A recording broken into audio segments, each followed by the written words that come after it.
Just like that, we are back. I promise you, the weekend I blinked and it was gone, and then I got to see my friend How again. are you so rested? Look great? at you. You know why? Because I cooked for myself this weekend. I watched a movie. I went on a solo date, and I just feel, I feel all around amazing. Did you sleep? I slept a little bit. Do you know what I ran around telling everybody post our last week? Rest is productive. Rest is productive. It is. I'm glad. I hope that you'll take that with you in 2026. Oh, man, I can see how productive you are this morning. I'm here for this kind of energy. Hopefully you got that as well. Thank you for putting up with all of our positivity last week, but we needed to be extra because it's the start of the year. So we're going to pick right off where we left off, okay? And we're going to have a whole lot of fun and hopefully ground ourselves, okay? We are going to be using movement and mindfulness and a deep breath of very fresh ocean air as our nature boy is in nature this morning. Mr. Walter Mornay is going to be broadcasting live from Kalk Bay's tidal pool. Ooh. Get there now if you can. That's the only excuse we'll give for you to leave your TV right now. We're going to be getting the body moving in a gentle, quite accessible way with Hannah Cragg, who is brilliant. She's the founder of Hannah Habits, who is taking us through a simple Pilates meets yoga flow designed to wake up the body, to calm the mind, and remind us that consistency, not intensity, is where the magic lies. That's true. Preach it. I love the fact that we are channeling in our flow state. 2026 is all about that. So please join us along with it, Mzansi. We would absolutely love that, because we're also going to be diving into the incredible world of tidal pools with fresh free diver and Gallus co-founder Hanli Prinsloo, who will guide us through a breathwork session and also show us why relaxation is key before entering into the deep blue. And this is honestly one of the biggest biohack buttons you can, most impactful without a doubt, that I've been able to discover. So I hope you're going to dip your toe into the icy water this morning. No, there is magic there, and there is an opportunity, I think, to refresh in the most fundamental way. And of course, speaking of which, January brings both fresh starts and reality checks. And reality, I think, would be sinking in for quite a lot of us right now. We're going to be unpacking what the job market is really telling us at this time of the year, this month specifically, with the incredible Dr. Adrian Prasad from the Stellenbosch Business School. So stick around for that. All right, well, let's begin. The Monday energy is already here. I hope you can feel it, but we'll be channeling it for the next 3 hours, and I will get started with news. How about that? Thank you so much. I am going to be eating a little bit of humble pie with the lads. Now, in fact, none of Friday's sports pundits have come in this morning. Why? Because we got it all wrong. So Adrian Enley is here to unpack a lot more success for the South African franchises in the Investec Champions Cup. We'll be tackling that after we do the news. Well, thank you so much, Gray. Let's get straight into your national news headlines, where severe flooding and extreme weather have prompted government to declare a national disaster in Limpopo, Mpumalanga, KwaZulu-Natal, and the Eastern Cape, as well as the Northwest. Now, Limpopo has requested 4 billion rand in aid, and Mpumalanga 2.1 billion rand. Now, at least 31 people have died in Limpopo and Mpumalanga, where infrastructure losses are severe. Phalaborwa remains cut off. Now, day visits to Kruger Park will resume today, though the northern section stays closed as roads and bridges have been washed away, causing major damage. Now, Cooperative Governance Minister Velenkosi Hlabisa urged people to stay vigilant as rains do continue. In other news in the country, the eThekwini municipality says 1.1 million visitors over the festive season significantly boosted KwaZulu-Natal's economy, spending more than 2.5 billion rand and supporting thousands of jobs. Now, Mayor Cyril Aba said the urge in tourism contributed strongly to the province's GDP, which rose to around 9 billion rand from 5 billion rand, reflecting the success of municipal plans to attract visitors. Now, he added that tourists played a key role in driving economic growth, with the festive season proving especially effective in stimulating businesses and also creating opportunities for local communities. Now, let's take a look further afield at your international news-making headlines, where supporters of Uganda's President Yoweri Museveni say his election victory vindicates a 40-year rule. Now, the 81-year-old secured 72% of the vote, close to his record 74% in the direct presidential election in 1996, reinforcing claims of backing since he seized power in 1986. Now, challenger Bobi Wine rejected the outcome, saying he went into hiding after a scrutiny raid. Authorities have not responded, while African Union observers reported no evidence of ballot stuffing. Museveni campaigned on stability and a pledge to reach middle-income status by 2030. In other news, India has received an invitation from US President Donald Trump to join his, quote, Board of Peace initiative aimed at resolving global conflicts, starting with Gaza, a senior Indian official said. Now, it's not clear whether India will participate, as the Foreign Ministry has not responded. Now, the invitation comes amid strained ties between New Delhi and Washington over a stalled trade deal. Now, Trump has invited around 60 countries, including India's neighbor Pakistan, which said it would engage in international peace efforts in Gaza. And let's close off on a homegrown note where South African comedian Trevor Noah is set to dazzle the world once more as host of the 68th Annual Grammy Awards this Sunday out in Los Angeles, Crypto.com Arena. Now, the Recording Academy announced he will return for his 6th and final time as Master of Ceremonies, also serving as executive producer. Meanwhile, fellow South African Tyler will shine at the Grammys, nominated for Best African Music Performance with a hit Push to Start. In 2024, she became the first recipient of the inaugural Best African Music Performance Award.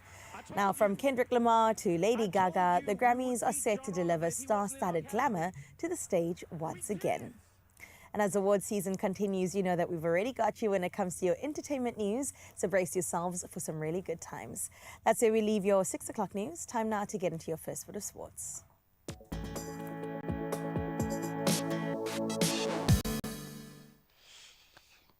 All right, let's start with this one. Come a little closer to your TVs, football fans. Wow, it's finally happened. Manchester United stunned Man City 2-0 to dent City's title hopes and hand Michael Carrick a dream start as interim boss. And of course, bragging rights all over Cape Town belong to you just for the next 5 minutes. Liverpool, they're dropping more points in a 1-1 draw with Burnley. While Arsenal, they stay 7 points clear at the top, despite, I think they would think, dropping points with a 0-0 draw against Nottingham Forest.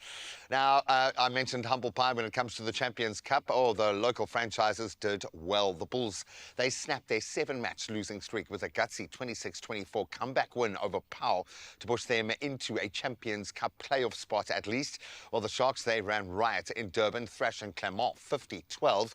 Then in Cape Town, the Stormers did look a little shaky at times, but they secured a round of 16 spots with a 39-26 win over the Leicester Tigers. Now we get into the cricket, and it's the business end of the pool round. Aiden Markram, he hit a brilliant 108 in the SA20, and then some ruthless spin bowling earned the Durban Super Giants a 58-run bonus point win over the Paarl Royals. While elsewhere, the Pretoria Capitals, they edged out the Joburg Super Kings by 21 runs. Then at St George's Park, the Sunrisers Eastern Cape had to hold their nerve to that final over, beating My Cape Town by 7 wickets to secure a top 2 finish. And of course, most notably, knock out the defending champions. Heartbreak there. Now let's get into the big footballing showpiece this weekend as Senegal were crowned African Cup of Nations champions. They are the champions of Africa after a dramatic 1-0 extra time victory over the hosts Morocco in Rabat. That final swung on a missed late Moroccan penalty. Heartbreak there again before Pape Gueye unleashed a stunning winner in extra time to do it in style, sealing Senegal's second AFCON crown in 3 tournaments. But I think, once again, heartbreak for the local fans.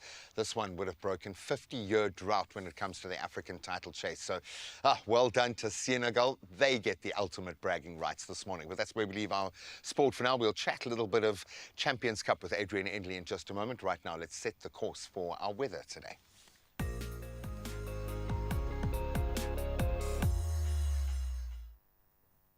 Well, thank you so much, Gray. Let's get into what your weather is looking like for the start of a new week. Now we get started out in Polokwane, where today brings you rainy conditions accompanied by thunderstorms. Your low is sitting at 16 degrees with a high of 21 degrees out in Polokwane today, with light winds expected from the east, and it seems like it only gets hotter by the weekend. Now heading into Klerksdorp next, where you can expect mostly sunny conditions for your region. Temperatures starting off with a low of 18, but then climbing to a scorching 34 degrees today. Offering some relief are some light winds coming from the northwest, but good weather all around, some downpour coming through by midweek. Out in Pretoria today, you'll experience thunderstorms for your region. Temperatures will be between 17 and 24 today, with winds coming through from the northeast. By tomorrow, you can expect that 60% chance of rain, but it does clear up as the week progresses. Out in Johannesburg, today brings you chances of isolated thunderstorms with a low of 14 and a high climbing to 24 degrees today. Now, you are in for a period of wet weather as rainfall is expected over the next couple of days, clearing by Friday. In Mbombela today brings you heavy rainfall accompanied by thunderstorm. Now, light winds are expected from the southeast with your low sitting at 17 and your high at 22 degrees. Once again, it does start clearing up closer to the weekend. Thursday sitting at 28 with Friday at 29. Well, what is Bloem saying this morning? Sunny conditions are expected for your region with a low of 16 and then it reaches a high of 31 degrees. And it seems like that 31 high is quite stable as we make our way into the week, peaking at 29 come Wednesday. Well, Richards Bay, you're up next where you can expect thunderstorms for your region with a low of 20 and a high sitting at 24 degrees today. Now, very strong winds are expected coming from the south and it seems like very stable weather going into the rest of the week. Out in Durbs, you can expect some scattered showers for today. Now, temperatures are ranging between 20 and 23 degrees today. Winds will be light coming through from the south. And with that, we'll see exactly what your morning looks like in just a little bit, but I'm going to have you hold on for a little bit longer. As we head into Mthatha, where today will bring you cloudy conditions and temperatures will start off with a low of 14, reaching a high of 24 degrees. Now, with moderate winds from the southeast, it promises to be quite a good day today. And as the weather does increase as the week does progress. Out in Cradock, you can expect sunny conditions for your region. Temperatures ranging between a low of a chilly 11, but peaking at a high of 29 degrees today. Now, temperatures remain in the upper 20s going into 30s as we make our way into the weekend. Out in Gqeberha, you'll experience cool temperatures and partly cloudy skies. 16 as your low with 25 degrees sitting as your high. Moderate winds coming through there from the southwest, also bringing some really great weather as we progress into the week. Gorgeous George today brings you partly cloudy conditions with temperatures ranging between 13 and reaching a high of 22 degrees today. Now, clear skies are expected until Thursday, so do pay attention to that and make sure you make your way outside. Let's head over to Cape Town where you can expect partly cloudy conditions. Temperatures will start off with a low of 18, but then make its way up to a high of 23 degrees today. Strong winds are expected, though, from the south with gusts of up to 40 kilometers per hour. And the winds do persist until we make our way into the weekend where sunny skies can be seen again. Well, out in Sutherland, you can expect sunny conditions on your side. Temperatures ranging between a chilly 9, but don't worry because it does climb to 27 degrees today with moderate winds coming through from the south. Good weather expected all the way through until Sunday, so do enjoy it for the rest of the country. Out in Kimberley today will bring you mostly windy conditions, or sunny conditions rather, ranging between 18 and 34 degrees with light winds expected from the northwest. Some wet weather is expected from Wednesday, so between today and tomorrow, do enjoy the sunshine. Let's close off with Uppies, where today you'll experience some sunny skies. Winds will be light coming through from the south. That low sitting at 19, that high, though, sitting at 37 degrees today. And temperatures, of course, as you know, will remain high for the rest of the week. Well, as promised, let's get into the sunrise view of this hour. We heard what Durban sounds like. Let's see what it looks like. This one's sent from Sushila Singh out in Durbs. Beautiful, Sushila. Thank you so much for this gorgeous morning view, just letting us know that maybe Durban is the best city in South Africa. I don't know. I don't make the rules, okay? Absolutely stunning. 23 degrees is what you can expect on your side of town. And if you too would like to be like Sushila, share your morning view with us on this number, 063 036 9649. All right, weather wrapped up, sports and news. It's time now to get into the rest of the show. And hopefully set the course for the rest of our week. We were all big talk last week. I understand we had high hopes, brand new year. Everyone's rolling around in their New Year's resolutions. Can get a little bit overwhelming. So I brought my change purse back in just in case my wonderful friend... Yes, I've been waiting for the return. Is there anything you need to change this year? Do you want to put it into the change purse? I would like to change I think my mentality, That part of that banana? discipline is the most important thing. Okay, we'll change it. Did you do anything this weekend that I need to rub out? Nah, not No. even. Okay, we'll get into weekend highlights in just a moment. But right now, I think it's come that time where we are kind of under duress. We've got grand plans for the year. We've got focus. We were feeling true. all positive. We were back at work for like 2 days, and now we're like, how do we protect our peace? Oh, That's what we are putting that's a to big you one. on the social media streets this morning. Have you figured out a way yet, or is it intuitive? Do you I have a think I'm go-to? leading with intuition this Okay. year. For the most part, I feel like I put boundaries in place to protect my peace. Now it's just about, honoring Protecting those. that peace. Exactly, honoring those boundaries that I've set last year. How about you? Do you know peace? You know No, I her? know no peace. You know no peace. Life is crazy in my space, and I've long since accepted that I need a bit of crazy to drive me forward. But I did find a bit of peace in the quiet spaces over the last 2 weeks, in the Beautiful. -4 degrees, being on the other side of the planet. white winter. And all it made me was kind of hunger for the insanity again. So maybe I need a bit of that fire. I say that now. It's the second week, literally, of like the year. So I'm going to need that help, and I have no doubt that there are a lot of you out there that do need to protect your peace. So let us know how you do it. If you've clocked that algorithm, please hit us up. Yeah, 0630369649 is how you get in touch with us, or you can find us at Expresso Show. In just a bit, we do cross over to Cork Bay. I know that in the mother city is absolutely beautiful and a great time to do a cold dip. It's Sure. already looking the part, and now we get to hear everything that Raul's experiencing. He's finding his peace. He is finding He ain't his protecting peace. nothing this morning. It is protected. Hopefully you'll find your peace. Maybe in the Champions Cup results this weekend, turnaround for the SA teams. We'll delve into that now.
It's my feel-good breakfast show. Welcome back. Hopefully you had a life this weekend and you've got pictures to prove it. Now, so I waited indoors the whole weekend to watch Manchester United lose to Man City, and then they won. About it. And I mean, I've got to hand them their due. No, I didn't. I did not watch any football this weekend for that very reason. Our one Man United fan on the floor just needed to hear that. Okay, it's been a rough year for him. Just let him have that. No, I was very much in my little cocoon with the kids, and back at training, back in class, back in the pool. So obviously not a huge amount of photos, but it felt great. It felt very grounded and quite old and parently. Please say you did something really young and awesome. And stop! Don't even set the bar too high. Definitely no Pardelicious vibes here. We went wholesome, just like you. I think that was the theme of the weekend. Started off on Friday with my family. Also no photos there because, you know, private time. But I got to see my nephew. That was really beautiful. We had fish and chips. It was incredible. Saturday, I had... fish and chips or the time with your nephew? You know what? Both. Very close. But my nephew trumps. Sure. I love him so much. Thought about it for a second there. I love him so much. Sure. He's such a cutie, man. He just turned 1, so he's just adorable. Okay, we'll developing his personality. But I went home early because on Saturday morning, I went for my first park run. And I just, on a whimsy, it was great. Not as good in terms of timing as I would have loved, but it was a start. So I did 5 kilometers in, I think it was 43 minutes, where my previous 5K was maybe sitting at like 35 minutes. Okay. So I've got some work to do. Post-festive, y'all. Okay, the first one's what we call in golf a mulligan. If it's close to the hole, you'll just give it to yourself. Just a... And I all in one, I gave it to myself, absolutely. And I also just signed up for a bunch of races. This is what happens. She runs once and now she's a marathon runner. But this is how it starts. You've seen the people in the studio, the transformations that happen all around. But this is a continuation of your transformation journey. And it's not so much about this, it's about how you feel what you're doing with your body. So rock on. But now you've done it. You took the first step, and that's always the most difficult. First couple steps. I clocked 6,000 steps. I said, okay, so this is an easy way to get to 10,000 steps a day. It was beautiful. The kids were there. The older parents were there. What did you eat afterwards? I fueled my body afterwards. Steak, purple rice, bok choy or pak choy. It was the perfect combination just to make sure that I felt good. Oh, wow. I was about to ask you, was that like street food readily available at the event? Wouldn't Raul be so proud of the colors? That's beautiful. I tried my hand at a new cooking method for the rice, and it was really good. A little bit mushy, but I don't mind mushy rice. Did you make that yourself? I made that all myself. You didn't fly to Thailand and buy that from a street vendor? I did not, but I will say shout out to everybody in the kitchen here because I really improved my kitchen game by far. Clearly. Now, I have no doubt that someone out there has had a fantastic highlight-filled weekend. In fact, he's got us feeling like the weekend hasn't finished yet. Ryle, good morning, you beautiful man. Carissa, G-Man, it's so good to see you guys out from this beautiful spot over here. How lucky am I, right? And for anybody that's not living on the coast right now, you're even luckier because we're bringing you here live. Before we even talk about this place, we've got to wrap up on the weekend. I know you were asking, and mine was spectacular. So I started off with the movement as always. We had a beautiful Gaia session outdoors. First week back, so everybody's paying for their sins of the holidays. And then I've got a great opportunity to head back to one of my old loves, my nostalgic movement factory. I went to live saving at Milnerton to watch a competition go down and watch some of my false play brothers take on the sandpit and take on the ocean. It was a lot of fun. I was supporting my wife as well, which she did amazingly. She got a third there as well. And then my buddy Colton, who did so spectacularly well. It was just so cool to be out there. Be out there with the vibe, seeing Milnerton and that backdrop of Table Mountain and Lion's Head while the guys are competing. It was just iconic, almost iconic enough to make me want to come back. So maybe watch this space. You might see me donning the Speedo and competing once again. And then just to finish off the weekend, I got to go into the ocean, test out the new long fins, and we saw some incredible sights. I've been testing my breath holding, but also we saw a shy shark.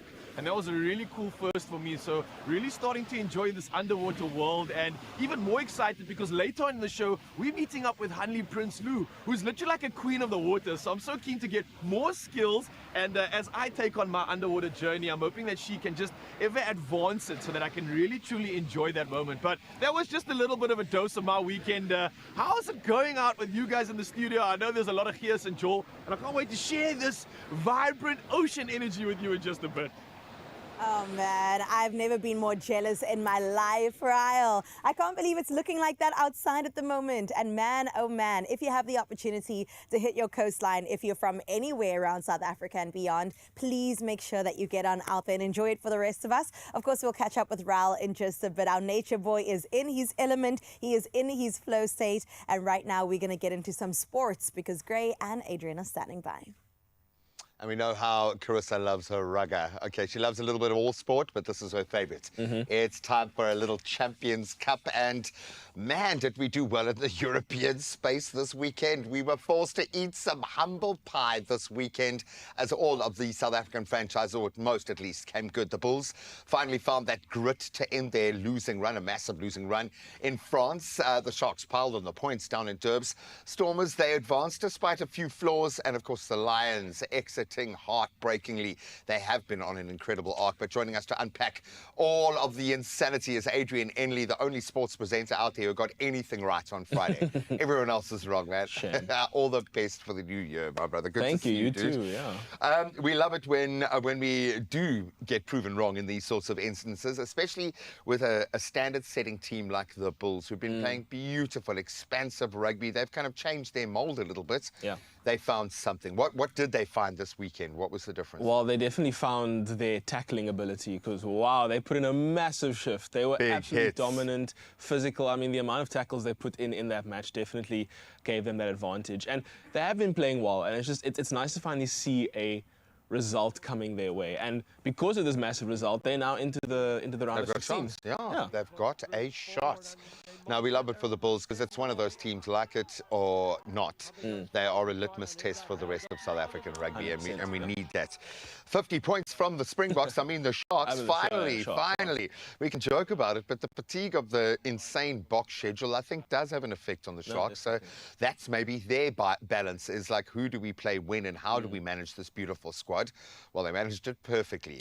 That's what you want, eh? It was definitely one that they had to win. I mean, looking at the lineup that Power sent, it wasn't their strongest. They sent Power pulled the Bulls from the Stormers from the week before. Yeah, exactly. And it's very easy for teams in that moment to not capitalize, but the Sharks did, which they needed to do. So the scoreline may flatter them slightly, but again, you need to show up to actually score 50 points against any team.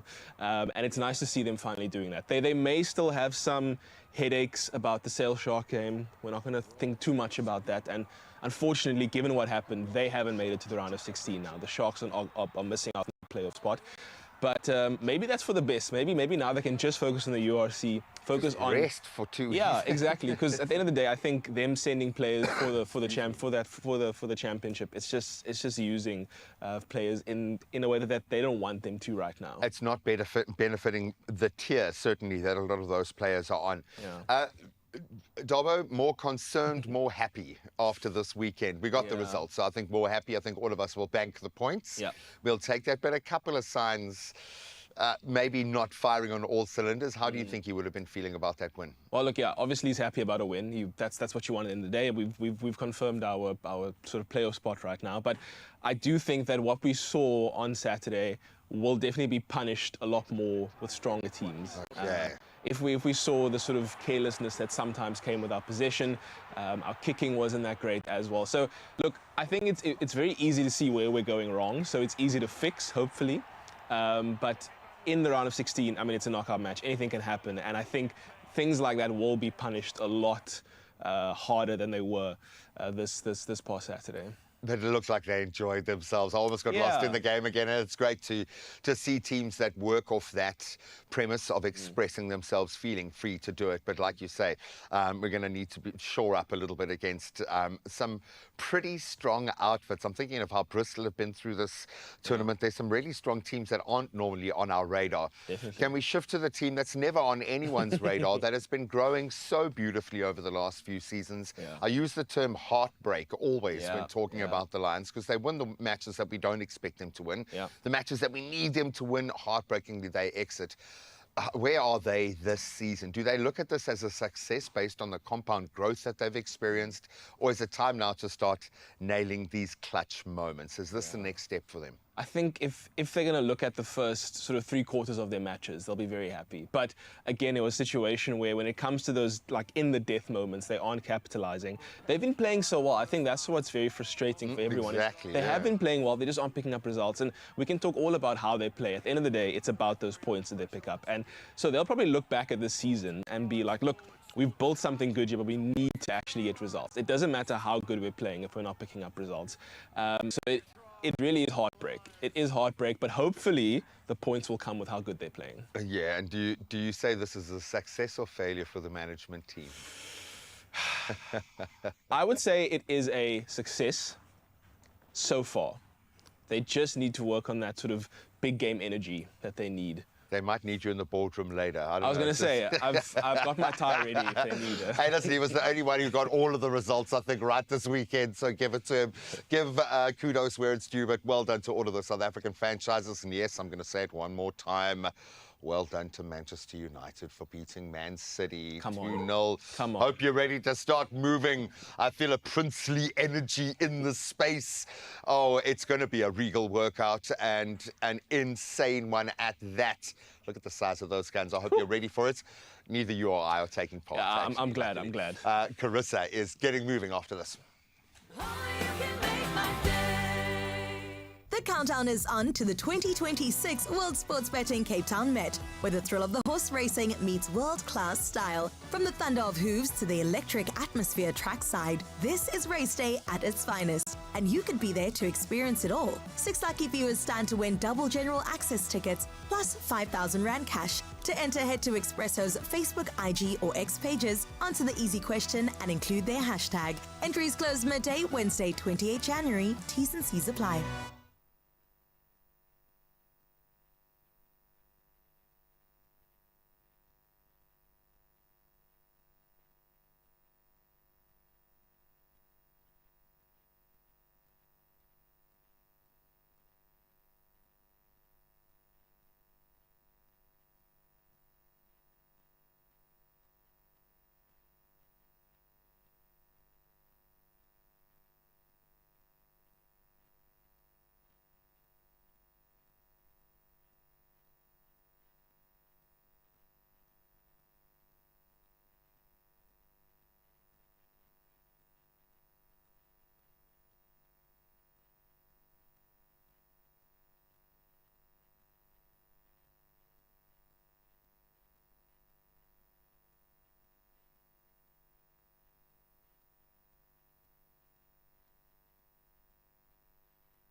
It's my feel-good breakfast show. Welcome back. There's joy all around right here on Expresso on S3. And this morning, we're definitely going to get into conversation about Monday motivation with our motivational message of the week. And we love it. It's something that we kicked in late last year, and it helped us a huge amount. And I say us collectively. Chance for a fresh perspective. And I think we've all felt that flutter in our stomachs, the butterflies, before a big moment. I have learned to lean into that, but it can be terrifying. Maybe it's before a presentation, a first date, maybe even just trying something new. Your body calls it adrenaline. Your mind calls it nerves. Yeah, anxiety. And we are left somewhere in the middle. Yeah. There is a secret to it, though. Your body doesn't actually know the difference between being nervous and being excited. So let's actually change our perspective and gain some, in fact, by taking a look at this. Someone once told me that when you feel nervous about doing something and then your heart starts beating really fast, they call it their inner applause. Like their body is cheering them on before they even begin. And honestly, I loved that way of looking at it because it completely changes the story that we tell ourselves about fear. And think about it. What if your nerves haven't been warning you and they were just cheering you on all along? An Look, inner applause? I know, and it's true. Yeah, it's starting to build now. Hey, can you feel the applause Oh, I rising? feel it. Because you're about The to stadium's going crazy. You're about to do an intense, Oh my gosh. endorphin launching workout in just a moment. I can hear the applause in my own body for your sake. Let's see how you guys were feeling about being motivated in this way, turning nerves into adrenaline that empowers you. Spot on, Taylor. How do you tell it to stop cheering? I hate being praised too much. That part, right? Hush, everybody. Let me take a moment. Okay, this body reads being nervous and being excited the same. So when you feel nervous, tell yourself that you're actually excited. Let the applause I'm reign here for the supreme. reframing. Convert your nerves into energy. Okay, was some of the best advice I ever got. To be honest, that is the baseline of this job. You are terrified up until you go live, and then everything makes sense, and it's the best moment of your day, life, week. It's true. You've got to lean into it and embrace it so much. So I'm going to ask you to answer the applause. All right. Okay. Will you clap for me as I... Yeah. Okay, for go it. ahead. Where's the clap? There we go. All right, there we go. Thank you. Ooh, come on, Thank you, everybody. Carissa. Thank you, everybody. I appreciate you. Thank you, thank you, thank you. All right, we're going to get into a fitness workout right now. I'm really excited to do it, and I hope that your inner applause is going just as crazy as our studio audience is right now on this beautiful Monday morning. We're getting into a mobility fitness exercise where we've got Kudzai that's going to be joining us. Look, I see a mat and I see a stick in front of me. So I'm really excited to get into this, to definitely move around, building strength and also mobility and ensuring that our bodies have some range. So welcome, Kudzai, thank you so much for being here. Awesome. Yeah, thank you so much for having me here. And I'm super excited. Thank you to you guys, Team Expresso, for just having me for this fitness session. For sure. So to start off, we're going to start off with our mobility. So as you can see here, I've got a stick. Yes. So this stick, I normally use it when I train professional athletes that play tennis, cricket, because it helps you for your blood flow on your shoulders, your elbows, and your thoracic. So to start off, we're gonna hold your stick straight, shoulder width apart. So the first one is called around the world, stretch. So what you need to do here, you're gonna put your left leg down as to your knee. What you're gonna do, you're gonna go around. Once you're here, you do a normal circle as well. As you're here, you rotate your left side. And now we come into the opposite side. You're gonna go around, go on the other side, and then you rotate your right side. So we do 10 each side, and then we come back here again, rotate, back, we turn this side, we come here, we rotate, come here, we rotate your right side, 3 more. Can I ask you No. why mobility is so important for us? So mobility is actually a good thing, especially for athletes, because it helps you to prevent injuries.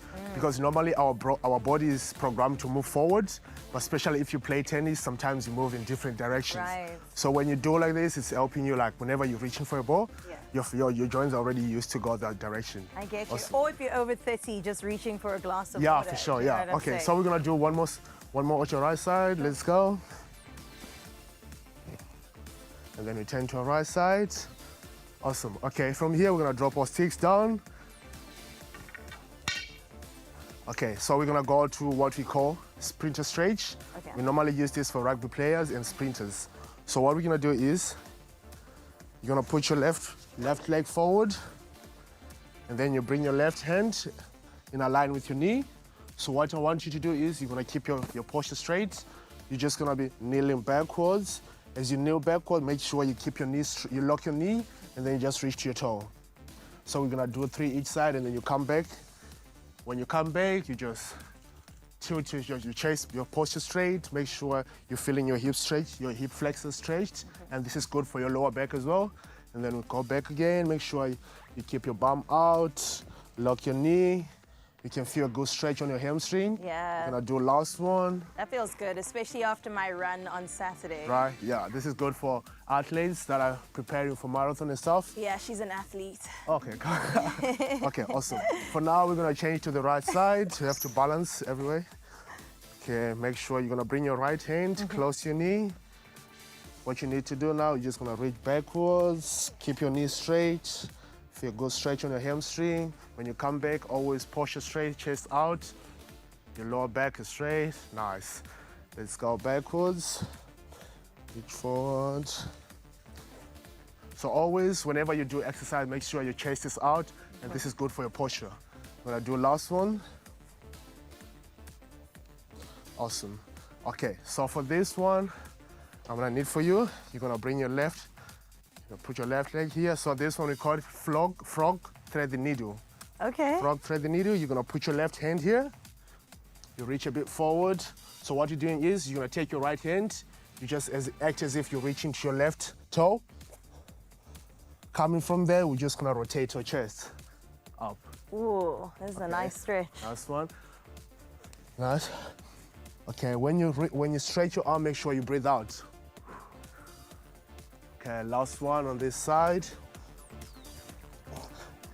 Okay, nice. Okay, from here, we're gonna go to the right side.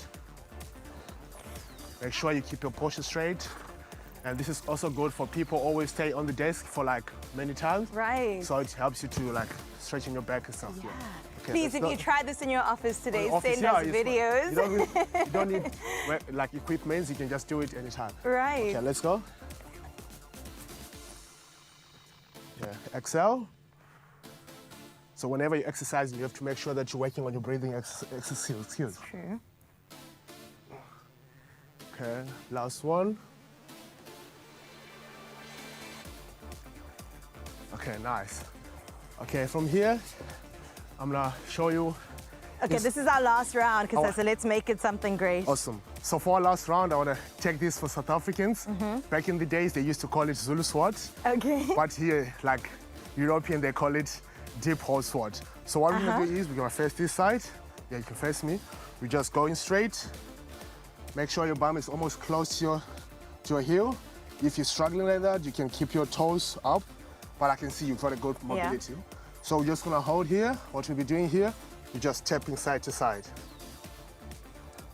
So this one is good for your hip range of motion, and it also helps with your ankle mobility and your knee mobility. You're telling me tennis players are doing this too? Yeah, it's actually good for like change of direction. Ah. Nice. Okay, we got 2 more left. Last one. Whew. Nice. Nice. Right. Awesome. That was fantastic. I love to see it. My body feels loosey-goosey and so good and prepared for the day. Thank you so much, Kusa. We really appreciate you. It won't be the last time that we'll see you, because we got to get moving. We got to get the joints moving as well. And they say that movement is actually lotion for your body to make sure that it moves in the best way. And in just a bit, Raul will also be doing a workout. It's not just me, okay? He's joined on the beach right now. He's going to get into a Pilates workout. Now, if you're a Pilates princess, you know that he's definitely in for a great treat, and we'll see you all after this. Awesome.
It's my feel-good breakfast show.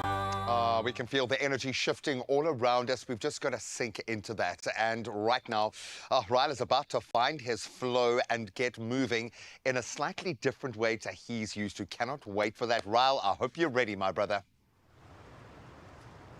Hey, yes, welcome to it. And officially we are in Greece. No, I'm only joking. I know it looks like that, but we're out here at an incredible spot at Cork Bay. And I'm out here with Hannah Craggs, who is doing the absolute most, getting our body to wake up the best way that we can think of. So firstly, good morning. How you doing? Good morning. I'm good. How are you? I'm so excited because firstly, look at this beautiful location that we're at. And the fact that we get to move is even more exciting. So what do you got planned for us today? What are we doing? So we're going to do a little mat core series. It's going to be mainly focused on your abdominals and your glutes. We're going to bring the breath work into it and just have a bit of fun. Oh, I love the sound of that. So let's get started because there's a lot that I want to talk to you about as well. What's our first move that we're doing? We're going to start seated on the floor. Okay. Do a little bit of breath to settle into the body so you can find cross-legged or kneeling. So this is maybe a good time to maybe invite the rest of Mzansi to join us as well. Yeah. G-Man, I know that back's feeling quite stiff there in the studio, so maybe you want to join in too. And for anybody that's feeling like they've got a bit of rust from the weekend, this is the session that you need. Officially, we are now part of Hannah's movement club, right? What would you call, what's that like club called? What's this whole thing? What's going on there? It's called Hannah Habits. Hannah Habits, It is community movement in Cape Town. So if you're in Cape Town and you're looking for something fun to do, maybe with a friend or join alone, sit down on your mat at home and join in today. All right, so this is an example of exactly that. If you want to get more of this movement on, then you can find online. But for now, though, let's wake this body up. What are we doing? Amazing. So we're going to start seated. You can plant your hands around your rib cage. Okay. Maybe you want to go ahead and close your eyes or soften your gaze out in front of you. Take a big inhale through your nose. Feel your rib cage expand. Exhale out of your mouth. Drive your belly button back to your spine. Another round like that. Inhale. Hold it at the top. Exhale out of your mouth. Last round. Big inhale. Hold it full and exhale out of your mouth. Well done. You can return back to your breath. You can put your arms and legs out in front of you. It's already feeling like a little weight is lifted off me. Exactly. I hope you're joining in, Mzansi, because this is de-stressing on another level. So once you're here, you can bend your knees. Option to keep your feet on the mat or maybe pick them up. Try and switch on your abdominals. Whoa. Inhale here. Exhale, plant your hands on your shoulders, reverse tabletop. Squeeze your glutes on at the top. Feel that mobility in your shoulders. All the way down. Back. Inhale. Exhale, reverse tabletop, squeezing your glutes on. So we're just warming up the abdominals and the glutes, bringing some movement into the hip and shoulder joints. A big exhale, reverse table. 3 more rounds like this. Inhale at the bottom. And exhale. Inhale at the bottom. And exhale. Let's do one more together. Are you breathing? Yeah, and absolutely. Inhale at the bottom. Pieces of rust come off my body here. I'm feeling like I'm getting more limber. Exhale, hold the reverse tabletop. One at a time, start to march your feet out, driving all 4 corners of your toes down onto the mat. Squeezing those glutes on. Yeah. Keep going for 10. Can feel this in the 9. The hammies as well. Yeah. 8. Oh, the glutes are gonna love 7. this. Slight bend in your elbows. In 5, 4, 3. Hips go down in 2. And 1. Well done. Hips go down. Tabletop. Roll over your shins onto all 4s. Long back of your neck. Become aware of what your lower belly is doing. Zip up from your pubic bone to your belly button. Okay. Inhale to lengthen your right arm alongside your ear, your left leg in space. Exhale, round your back. Contract your elbow in towards your knee. Inhale to lengthen, grow tall. Exhale, round. Inhale to lengthen. Exhale, contract. 2 more like this. Inhale to lengthen. Exhale, contract. Last one. Inhale to lengthen. Exhale, contract. Let's swap it out. Neutral tabletop. Left arm alongside your ear, right leg in space. Exhale, contract. Rounding that back. Inhale to lengthen, grow. Exhale, bring it in. Inhale to lengthen. Exhale, bring it in. Last 2.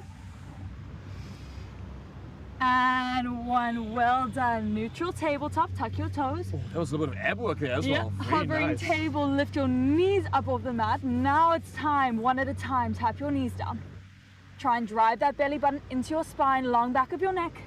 Keep going one at a time for 10, 9, 8, 7, 6, 5, 4, 3. Hips go up in 2, and 1. Downward facing dog. Hips go up. And shake out your head, pedal out your feet. And when you're ready, inhale, bend your knees, look forward. Walk your feet to meet your hands, top of your mat. Slowly roll up to stand, 1 vertebra at a time. And when you come to rise, a shoulder loop up and away from your ears. You can roll out your shoulders, blink your eyes open. And how does that feel? Good morning, Give it a 5, you did Mzansi. great. Hello, that is absolutely incredible. I can't think of a better way to start today. I hope that you enjoyed this one as well. And if you want to find more incredible movements that wake the body up and give you that feeling of real life inside of you, then you know where to find her. Get online. She's got a plethora of movements and a lot of it is free. So join the community and get this day started. We'll see you soon for some more of this incredible magic. Amazing. That was Bye. Well awesome. done, everyone. Cheers. Deep breath, and yes, we will do some amazing breath work to work with that movement. It's such a brilliant way to get grounded. I think you can still find them there on that beautiful stretch of beach, so go out there and enjoy if you can. If not, let's feed you. Turn simple, budget-friendly ingredients into flavorful, make-ahead meals that keep you fueled all week. And these teriyaki chicken meatballs are protein-packed, obviously, paired with some beautiful, wholesome brown rice and balanced with a crisp, refreshing slaw. We love it. Jay Miller now joins us in the kitchen to show us how it's done. And yes, do the lion's share of the work, because when it comes to making meatballs and with chicken, I am a novice completely. So I think people stray away from chicken meatballs simply because they have the tendency of being very dry, not a very high fat content, but such an affordable protein, and there's ways that you can sort of just and a great flavor sounding board. Exactly. We love our chicken because you can imbue it with flavor. So let's imbue. We've got a lot of beautiful flavors going so on here. it looks like a lot, but actually these are probably things that if you cook Asian food a lot, they are there in your pantry. So chicken mince, of course, we're going to go in with ginger and garlic. Is it recommended? Could you chop your mince to the point of being able to do something like this at home? Does it need to be minced? Do you need a mincer? Do you need your butcher to work it through like that? When you're doing these sort of meatballs, you want that, consistency where it's nice and smooth. So mince would probably be the best option for you. And I mean, it's readily available. So and they might even be cheaper on the shelf. You never know. Definitely. I mean, it is January, so we are going in with an egg, just 1 egg. We're going with some pepper and then some seasoning. So we're going to use soy sauce in place of salt. Beautiful. So a bit of soy sauce in there. We've got some sesame seed oil, which is one of my favorite ingredients to use. So putting that in there. Hey, and everyone thought that was a fad or a trend that kicked in about 10 years ago, and it's just It's never going to leave us. It is such a beautiful flavor profile to cook with. Really interesting. But on salads and fresh fish, beautiful. A sesame chicken is a marriage made in heaven for a reason. And so what you're going to do, Graham, very quickly, just mix this all together. And you'll find that it might seem a bit sticky, but don't be tempted to add any more breadcrumbs because that's just going to dry it out even more. So if you're finding it that it is a little bit sticky, pop it into the fridge, let it just sort of firm up a little bit, and then continue the process. But also just a bit of oil in your hands, roll these up into little balls, and then fry them off. As simple as. Can you pre-make, keep for a while? Definitely. You could make this the day before, have that sitting in the fridge, and then fry them up when you're ready to go. Beautiful. I love that. So, and then you've got these beautiful little kind of flavor bombs that you can dip into whatever you want, add to whatever you want. I love it when we get a versatile protein like this. And what I love about chicken mince, it cooks so much quicker.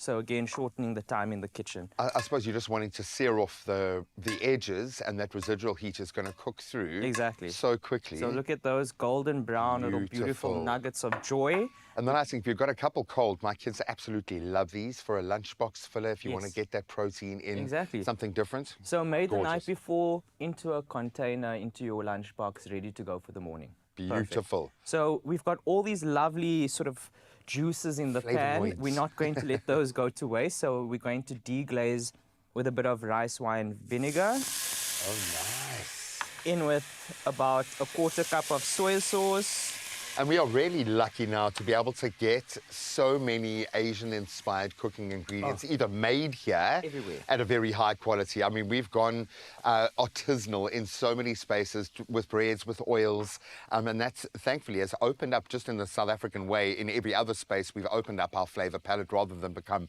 more closed off to other flavors, which is beautiful. But I think it's quite a happy marriage. The South African and Asian flavor profile works. We like fresh, we like a bit of heat, you know, especially when you start playing in the Thai space. Absolutely beautiful. The Vietnamese as well. Yeah. I think we love the way they hero vegetables. We love similar sorts of proteins, but it's fresh and it's cook. It's fresh, I mean, it's it's and quick, and I mean, look at how easy we've brought the sauce together. So we've gone in with your soy sauce, of course, some honey, some sesame seed oil again. If it's inside, it's going on top. That's Perfect. my philosophy, you know? I love that. So you just use the same ingredients to build your sauce, and then I've gone in with a little slurry that I've made with corn flour and water, and you can see it's actually more of a glaze than a sauce in actual. thickens it So it beautifully. thickens up beautifully, and then we're going to do a little chefy toss over here. Okay, the QR code won't show you how to do the chefy toss, but it will give you all of the ingredients, and then you can cook along. And this one, I suggest don't wait. Cook it tonight. Make it your meal for this evening because it smells absolutely amazing. Quite light, beautiful, and I think it needs a bit of a crunch. It What's needs a going bit of into a our crunch, slaw? so we've got rainbow slaw available in Rainbow those- slaw. You're about to launch a new product. People were going to be going into their stores today. So available again in, you know, don't waste time julienning your vegetables, shredding your Go and cabbage. buy, It go and buy. all comes All of together. it? All of it. Sesame seeds. We're going to go absolutely with love it. some lemon juice for freshness, some honey, Alright, and a little bit of salt. I'll just add. And this is the way I love to enjoy my coleslaw. I've left mayo out of my coleslaw Wow, for a long okay. time. Nice and fresh, some toasted almonds in here would be great as well. So we'll give this a This little is sauce. this is where you develop the mouthfeel as well. So you want the crunch. Don't cream out the crunch, man. No. I love that. I'm not judging if you do like a little bit of mayo with your slaw or whatever, but we want the crunch. We want a bit of zing to balance out the beautiful chicken. Hopefully you are making this right now. Never mind tonight, and you're going to have it for your school or work lunch today. If so, we want to see photos. You can take them during the break. We'll see you now. That looks beautiful. Wow. Only you can make my day.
It's my feel good breakfast show. It is your Feel Good Breakfast Show. Expresso, thank you for joining us here on S3. The first hour has been wrapped. Now let's get into the second with your national news headlines. Where the Department of Social Development has dismissed false claims circulating on social media suggesting that the COVID-19 Social Relief of Distress grant is set to be terminated. Now, the department warned that the unauthorized use of official images and logos to spread information, or misinformation rather, is unlawful and misleading. It urged the public to rely solely on verified government communication and strongly discouraged the creation or even the sharing of fake news, which causes unnecessary panic among grant beneficiaries. Information on social grants is published only on the department's official platforms. In other news in South Africa, severe flooding and extreme weather have prompted government to declare a national disaster in Limpopo, Mpumalanga, KwaZulu-Natal and the Eastern Cape, as well as the Northwest. Now, Limpopo has requested 4 billion rand in aid and Mpumalanga 2.1 billion rand. Now, at least 31 people died in Limpopo and in Mpumalanga, where infrastructure losses are severe. Now, Palaporwa remains cut off. Day visits to Kruger National Park will resume today, though the northern section stays closed as roads and bridges have been washed away, causing major damage. Cooperative Governance Minister Velenkosini Hlabisa urged people to stay vigilant as rains do continue. In your international news making headlines, US President Donald Trump has upped the diplomatic stakes by threatening 10% tariffs on 8 European NATO allies from the 1st of February, rising to 25% by June, unless Denmark agrees to a deal for the United States to buy Greenland, a Danish-ruled Arctic territory he calls vital to US security. Now, European Union leaders from 27 countries gathered in Brussels last night and were united in rejecting the tariff ultimatum as, quote, blackmail. Now, they warned it could trigger a dangerous downward spiral in transatlantic relations and reaffirmed their support for Denmark's and Greenland's sovereignty. In other news, supporters of Uganda's President Yoweri Museveni say his election victory vindicates a 40-year rule. Now, the 81-year-old secured 72% of the vote, close to his record 74% in the direct presidential election in 1996, reinforcing claims of backing since he seized power in 1986. Now, challenger Bobi Wine rejected the outcome, saying he went into hiding after a security raid. Authorities have not responded, while African Union observers reported no evidence of ballot stuffing. Now, Museveni campaigned on stability and a pledge to reach middle-income status by 2030. It's close of your 7 o'clock news here. We know this isn't Africa. It's China, where 5 rare African lion quadruplets are bringing a touch of the wild continent to Chongqing with their adorable public debut. Now, born late last year, the 3 males and 2 females stepped into the grass for their very first outdoor outing last week, each now weighing nearly 4 kilograms after starting at just 1.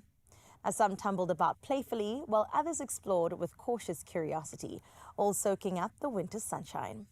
Already nibbling bits of meat and practicing tiny pounces, the Fluffy 5 have injected a burst of joy into the park. A heartwarming reminder of just how wildlife can surprise and even delight even far from home. On that feel-good note, we'll leave your 7 o'clock news. We'll get in touch again at 8 to see your headlines. For now, though, let's get into some sports.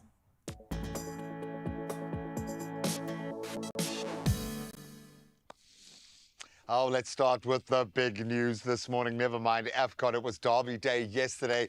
All jokes aside, bragging rights belong to Manchester United, and deservedly so. They stunned Man City 2-0 to dent City's title hopes and hand Michael Carrick a dream start as interim boss, maybe a bit more long-term.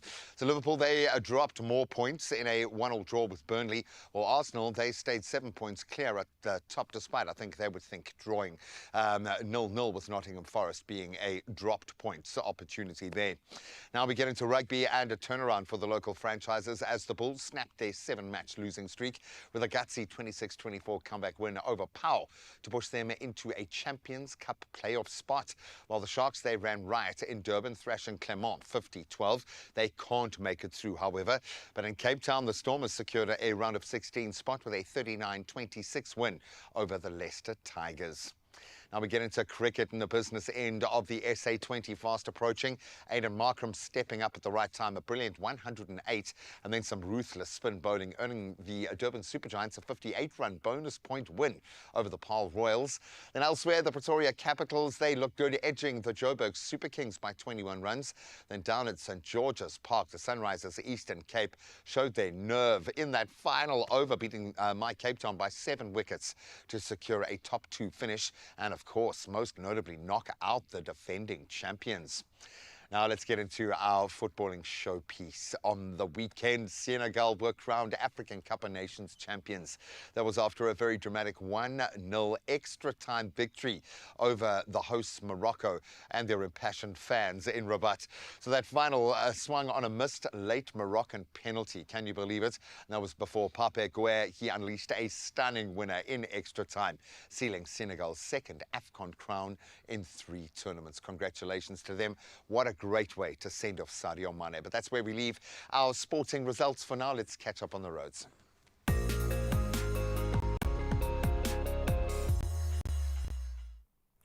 Well, thank you so much, Gray. Let's have a first look at your roads this morning out in Cape Town and Kales River, where traffic is heavily congested, and that's on the R300 northbound at the ramp towards Old Paarl Road. Now, motorists headed that way are urged to maintain a safe following distance and plan your route accordingly.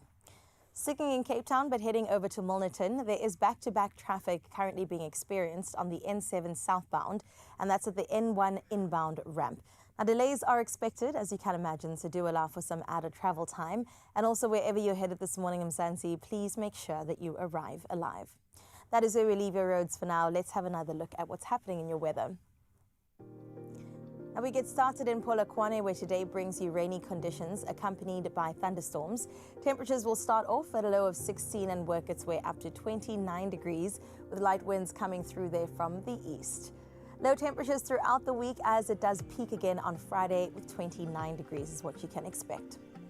Well, out in Klerksdorp, expect mostly sunny conditions on your side, 18 as your low, but climbing to 35 degrees as your high, with winds light that are expected from the northwest. Mid-30s expected for the rest of the week as it gets a little bit warmer as we head into the weekend. In Pretoria today, you'll experience thunderstorms for your side. Temperatures starting at 17 and making its way up to 24 degrees today. A light rainfall is, of course, expected over the next couple of days, so do always pack an umbrella. Well, out in Johannesburg today, there's chances of isolated thunderstorms. 14 starting off, heading over to 24 as your high, with light winds coming through from the northeast. Low 20s throughout the week, as once again it peaks into the weekend. 25 for Thursday, getting even warmer by Friday. Mbombela today brings you heavy rainfall accompanied by thunderstorms, a low of 17, reaching a high of 22 degrees today. Some good weather, though, expected from Thursday onwards, so do make sure that you take this in your stride. Out in Bloemfontein, sunny conditions are expected for your region. 16 as your low, but then climbing to a high of 31 degrees today. Now, temperatures will remain in the lower to mid-30s, especially as we head into Friday, Saturday and Sunday. Let's head over to Richards Bay next, where you can expect thunderstorms for your region with a low of 20, but then reaching just 4 degrees warmer. 24 is your high today. Now, strong winds can be expected from the south, but your mid-20s reaching your 30s as we head into the weekend. Out in Durbs this morning, you can expect some scattered showers for today. Temperatures will range between 20 and 23 today. Now, there will be light winds coming through from the south and light rainfall expected over the next couple of days, with temperatures ranging to the mid to upper 20s. Out in Mthatha, today will bring you cloudy conditions, with temperatures starting off with 14, but then climbing its way up to 24 degrees today, with moderate winds from the southeast. It does clear its way by Thursday, where you can expect a scorcher of 35 degrees, so enjoy the clouds for now. Out in Cradock, you can expect sunny conditions for your region. Temperatures ranging between that low of 11. Yes, it starts chilly, but makes its way up to a nice warm 29 degrees. Temperatures remaining in the upper 20s and mid-30s, and it gets even warmer come the weekend. Ebeja, you will experience cool temperatures and partly cloudy skies for today. Temperatures between 16 and 25, with moderate winds coming through from the southwest. Cloudy skies, yes, it may be, but come Wednesday and Thursday, it does make way for 27-degree weather. Out in George today brings a partly cloudy condition. Temperatures ranging between that low sitting at 13 and that high reaching 22 degrees. Now, light winds can be felt from the south, but good weather throughout. Out in Cape Town, you can expect partly cloudy conditions. Temperatures are starting off at 18, but making its way up to 23 degrees. Now, strong winds can be expected with gusts of up to 40 kilometers per hour coming from the south, and windy conditions will persist over the next couple of days. Well, from Cape Town, let's head over to Sutherland, where you can expect sunny conditions for your side. Temperatures starting at a chilly 9, but then climbing its way up to 27 degrees today. Moderate winds expected from the south, but very good and pleasant conditions expected throughout the week. We head over to Kimberley next, where today brings you mostly sunny conditions. Temperatures ranging between that low sitting at 18 and that high reaching 34 degrees, with light winds expected from the northwest. As for the rest of the week, mostly sunny skies are coming your way with temperatures in the mid to upper 30s. And then we get into Uppies as our last city for now. Today you'll be experiencing some sunny skies. Winds will be light coming from the south. Your low, it's sitting at 19 with your high at 37 degrees. Temperatures will remain high for the rest of the week, peaking on Sunday at 40 degrees. So enjoy the 37 while you can. And that's where we wrap up your weather for now. But of course, the cherry on top is our morning view coming through once again from Durban. And this time around, it's Ian sharing his breathtaking morning view. Ian, well done. I'm going to go ahead and give you not only an inner applause, but an outer applause as well for such a beautiful chef's kiss view of Durban on this beautiful day. 23 degrees is what you will be rewarded with, Ian. And if you are out in Durban, good morning to you. That is where we wrap up your weather. We'll see what's happening again at 8 o'clock. For now, though, it is time to get into the rest of the show. Yes, indeed. I can feel that internal applause starting to build when I look at these numbers. Every day can be get double payday if you play your daily lotto. Why? Because there is an estimated 350,000 rand sitting in the jackpot today. And then, of course, we've got the newly added Daily Lotto Plus, where there is an estimated 150,000 rand sitting in our jackpot today. That's 2 chances to win, so jump on it. You can go online right now, nationallottery.co.za. You can go in store as soon as they open with a big smile on your face. You can embrace them. You can go onto the mobile app, or you can just purchase a chicken through a ticket, not a chicken, through your cell phone banking setup by dialing *120 *7529# for USSD. I don't know how to buy a chicken. Maybe you can tell us how to buy a chicken online, but not like this. Don't try this. If you want to win hundreds of thousands of rands, then try this. Try it. And we can't sell you chickens on our social media either, but we can give you the details on how you can at least put yourself in the running to win big. 350,000 rand sitting in our daily lotto jackpot, and then 150,000 in our daily lotto plus. Come on. Oh my gosh, just one of those 100,000s and I'll be fine. I'll be good to go for the rest of the year, please. Well, listen, let's get into this hour where there's so much entertainment lined up for you. We've got Michaela Smith that has been sitting at this piano since the start of the show. So good. She is fantastic, not only in the vocals, we heard her humming a bit earlier, but also those fingers just playing. She composes. She is a phenom. Oh my goodness. Straight from South Africa to New York and then back again. We'll find out more about her. And then, of course, Raul is still very busy. Please, we're going to hopefully see him in a Speedo in the freezing cold water right there. Wow, there he is. Hey, how's that for your sunrise view? Oh, come on. Come on, Durban. Compete with that today. No, we'd love to have you join us in the water, out of the water. We don't care. We'll see you now.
It's my feel-good breakfast show. Welcome back to your Feel Good Breakfast Show, and thank you so much for joining us this morning. On our couch is a gorgeous individual, both inside and out, and equally talented. Today we've got composer and pianist Michaela Smith, who joins us. Now, she is a South African-born artist based currently in New York City, whose music just moves seamlessly between film, the concert hall, and also visual art. From Venice Film Festival premieres to her debut album, Noir, that we'll hear all about, her work blends cinematic storytelling just with classical depth. Let's have a look at this before we get to know her.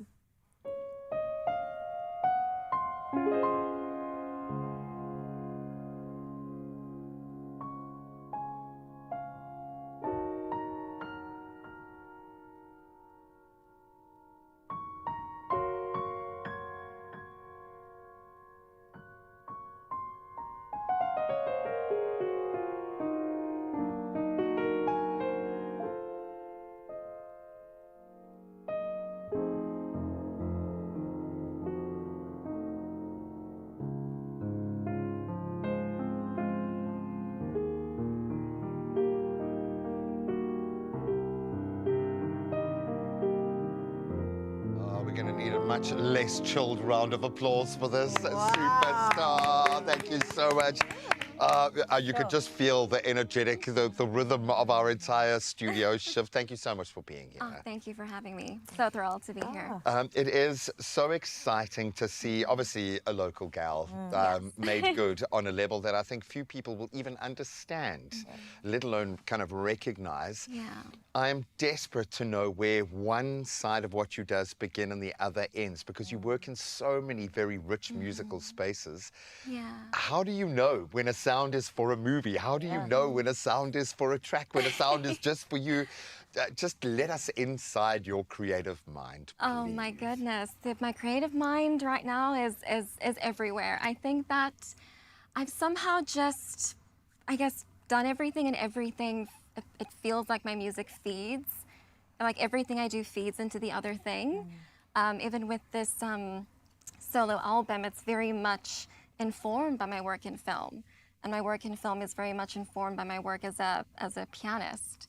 But I do have to compartmentalize. I think every project asks for something different. You've got to arrive at a point at some You do time. have to arrive at a keep point. flowing. Exactly, exactly. So my work in film is very, very different to my solo work, as you'll hear a little bit later. Oh, and we have to talk about your solo work, because Noir is something that you are blessing us with.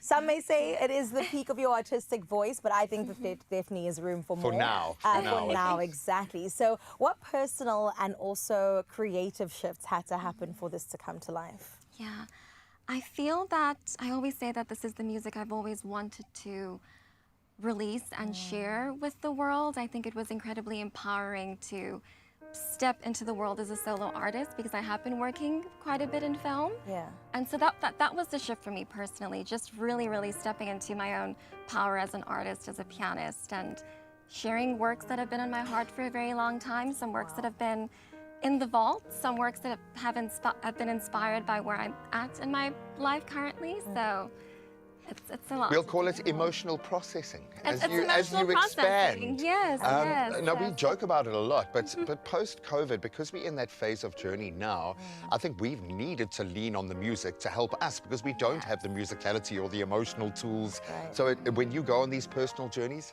great. It helps us so much. We love that.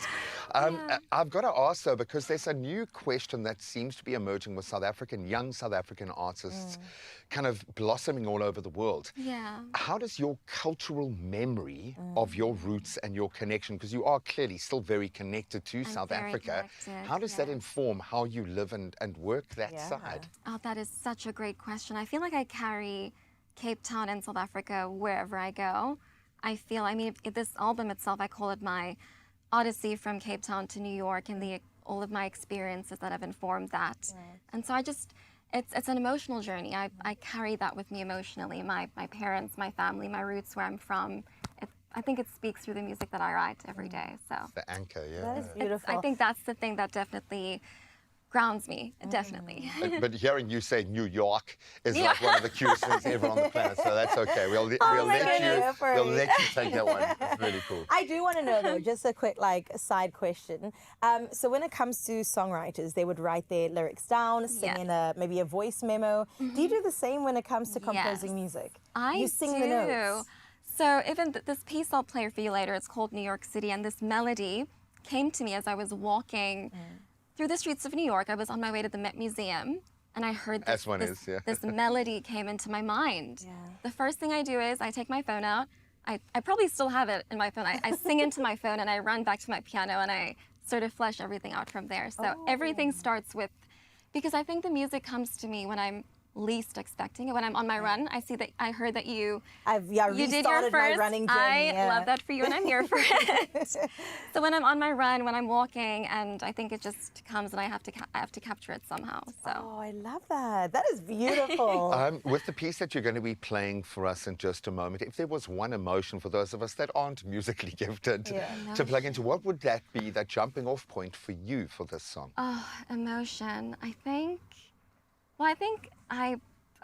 that's such a good question. I think it's just everything. When I wrote it, I was feeling everything. I think as an artist, my pursuit is to feel everything and to make people feel. Be that sounding board, Yes, so I think that's the sounding board, but I think... Is it sad? I'm a crier. Hey, I've got to brace myself. She's got to brace. I think it could be quite nostalgic. I think it could feel sad. I mean, it's not the intention, but I think it's also open to interpretation. I think for me, it felt like the expression of everything that I am. It felt like my love letter to New York City, but also my journey from Cape Town to New York and everything that made me feel. So you can tell me what you feel. Exactly. We will. You tell me. We will plug into that emotion. Now, we've been treated to a few sound checks. We are loving it and loving the energy in the space, but I think we can raise the stakes a little bit. Just for now, just a little bit. We have to get into some breath work. We're getting into a session out in Cork Bay along with Ryle. I mean, we've already got started on a good note. Let's continue. Carissa, your Caribbean tan would absolutely love living out here. And welcome back, Mzansi, to the coast, to paradise, and where we are taking you into another incredible session, this time with someone absolutely special, someone that resonates with my heart too and with the ocean, a true warrior woman. We're talking about Hanli Prinsloo in the building. Hanli, how are you doing? I'm good. How can we not be good? Look at this place. Absolutely incredible. We'll call this the office for the morning. Yes. And before we even get into the incredible work that you've done for the ocean, who have you brought along with us? Who's the crew behind us? This is the absolute dream team from I Am Water who helps out with the gullis, and their day job is to get people to fall in love with the ocean. Tahira, Princess, Shireen, and Marlon. Thanks for joining us. Are you hiring? That sounds like the best job ever. Well, good morning, guys. Thank you for joining us. I want to know everything that there is to know about taking advantage of this incredible big blue ocean. How do we be able to experience it better? How can we enjoy it more? How can we be calm enough to actually be present in the moment? And I think breath work is quite important, right? Yeah, absolutely. I think the misconception with ocean exploration and getting in the sea is that you need some kind of education to be able to do it, when in fact all you need is your body, a big breath of air, a mask to see what's below, and the heart to go into the water. Oh, I love the sound of that. And I know when it comes to gear, Agana has us sorted, and we'll be talking about that in just a bit because I believe you founded that. But let's talk about the practical breathing, because this can help anybody. How do we get it right, and how do we allow it to actually make us enjoy that moment, not panic, and take in the beauty of the ocean? So breathwork I like to call our superpower. Yeah. You can control your heart rate, you can control your nervous system just by slowing down the breath and controlling the breath. And often what I hear people say is, I don't have big enough lungs to be a free diver or a snorkeler. But the reality is your lungs are completely stretchy. Anybody can take a really big breath in and explore what lies below. But the key to that is slowing down the breath. So let's do this, Ryle. Let's sit nice and tall. Okay. Relax your shoulders. Bring your right hand onto your belly. Now just take a couple of big, slow breaths in through the nose. As you inhale, feel your hand get pushed away by the breath moving into the belly. And as you exhale, drop back. Now shift that breath to your mouth. Feel the deep breath in. and exhale. Now try to slow that down even more. Inhale for 1, 2, 3, 4, 5, 6, and out. 2, 3, 4, 5, 6, 7, 8, and in. 2, 3, 4, 5, 6, and out. 2, 3, 4, 5, 6, 7, 8. Keep breathing with that slow flow in, slow flow out. What's amazing is when you exhale slower than you inhale, you start slowing down your heart rate. And when it comes to holding your breath to explore underwater, you want to have a slow heart rate to conserve oxygen while you're diving. So as you breathe in deep and slow and exhale even slower, imagine your heart rate slowing down, everything you can explore on just one breath of air. Our bodies are made for breath hold and for being underwater on one breath. Your body remembers water. We have the same mammalian dive response that whales and dolphins and seals have. I've literally felt the stress before we did this. Live TV, get ready. And then all of a sudden, this complete zen has taken over. I don't feel like there's any external pressure around me whatsoever. It just feels like I'm right here where I need to be. And that's just from breathwork alone. Yeah. Wow. And it obviously is incredible to tap into your breath work before getting in the ocean and diving. But in any stressful situation, whether it's before an exam, a big meeting, a relational challenge, just sitting down and taking a couple of deep breaths can do a complete reset. And it's so true because often in the day we hardly ever breathe like that. We're taking short breaths, we're stressed, we're constantly moving, we don't make enough time like this for ourselves. And I'm thinking this is maybe what I did wrong yesterday. I went into the ocean to try to dive, but I really couldn't hold my breath long enough, and I think I was too eager, too excited, and rushing the moment. And I think this is what it's about, being present in magical moments like this, taking in the beauty of the ocean. And up next, we're going to try on some of the Sagala's gear and see if I can really like advance my skills from yesterday. I'm hoping I can enjoy the real underwater senses and put this breath work to the test. Is that the plan? That's the plan. We're going to try on some of the Agulhas masks and snorkels. We're going to get you breathing this deep and slow in the ocean, and so that you can explore calmly and quietly and keep that zen feeling when you go into the water. Oh, what a beautiful time to be alive. It's Monday morning and we're giving you all the endorphins that you need. It's a tidal pool tour up next. I can't wait. Hopefully my breathwork skills have improved after this. Hopefully you joined in as well. And I think officially we can take on any stress that comes our way right now. Nicely done. Yeah, I'm excited. Nice job, team. With a deep breath, anything is possible. Yeah, I'm going to do more of that. That was beautiful. Yeah. And then just keep working on those slow exhales. Because even when life is exciting, we can keep our heart rate slow. See you in a bit. I'm taking a deep breath, Michaela, on behalf of our piano. I don't think the piano's ever been this nervous for a performance about to happen.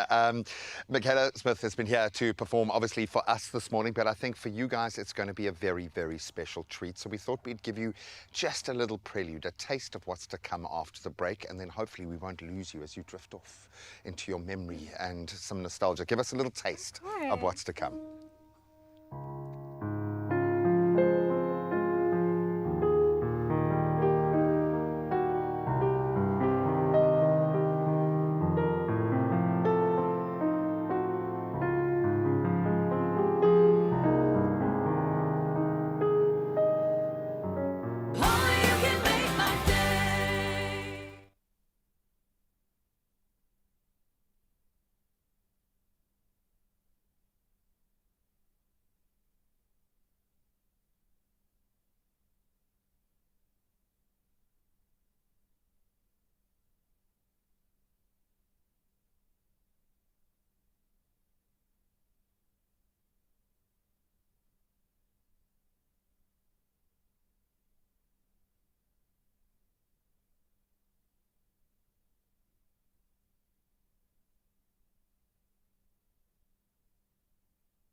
Welcome back, you beauties. We've had it all, a bit of love, a bit of emotion, beautiful sounds. Let's add a little laughter to your Monday morning. We love it. Welcome back. This is feeling like a very feel-good show today. I feel it all. And I'm here for that. I feel it in my fingers, I feel it in my toes. All over the body, actually. You've been working hard this morning. So let's push the funny bone right now. With us, we have a powerhouse creative making waves both on stage and very much online. Mikhail Harris is an award-winning playwright. He's a comedian. He's a journalist. He's a content creator. He probably does about 10 other things. And he's from Worcester in the Western Cape. Yes, we love it. And he is getting known. Yeah, he's known for a lot. You might have seen him many times across your socials for his sharp satire and also socially conscious storytelling. He's also the face behind the viral Sop Nat movement on TikTok, where he's built a fast-growing community around confidence and humor and representation. Let's have a quick look before we get to know him a bit better.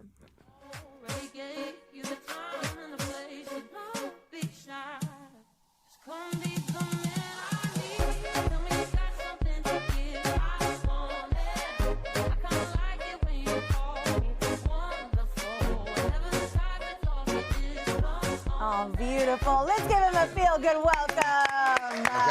Welcome to it, Brother Bear. Hey, Mikhail. Sop Nat. Please tell me the merch is available. Yes, yes. Is it? Yes, and I will greet you properly. Hello, my Sop Nat means. We are feeling a bit Sop Nat. Yes. How did it come about? Before we ask you anything, because you wear many, many hats, but we got to ask about this. It was actually very accidental. So a lot of content creators, when you start your content creation journey, then they're like always, oh, you need to build a community, you need to find your niche. Build a 6-7 Yes, community. 6-7. So for me, initially, like when I started creating content, I didn't have an introduction. I didn't niche myself down. I was just like, I'm going to give myself on a platter to the people. And initially, I started with my comedy content because that is what I'm most good in. And then my comedy content went viral and people were like, oh, but what do you do when you aren't funny? And then I'm like, so you want to see my life? And then like one thing that I always say, like I'm a very expressive person in terms of words as well. Oh, we know. Yeah. We know. So I would always like say, I won't say something is nice, I would say it's sop nat.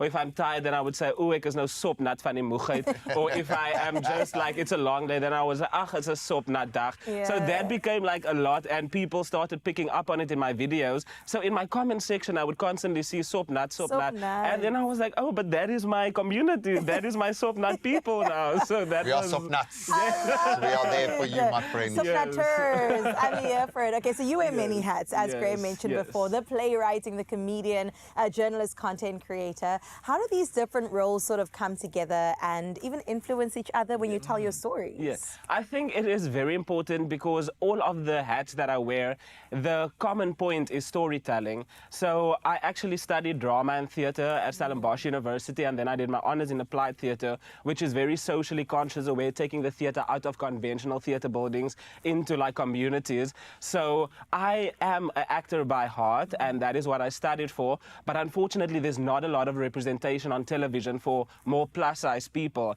And that was always something that I struggled with, like with my mentors as well, talking to people in the industry. Am I going to get the one role that's coming out this year? Yes, yes. Or if they do use chubby people on a role, then it's always you, the comedic relief or something.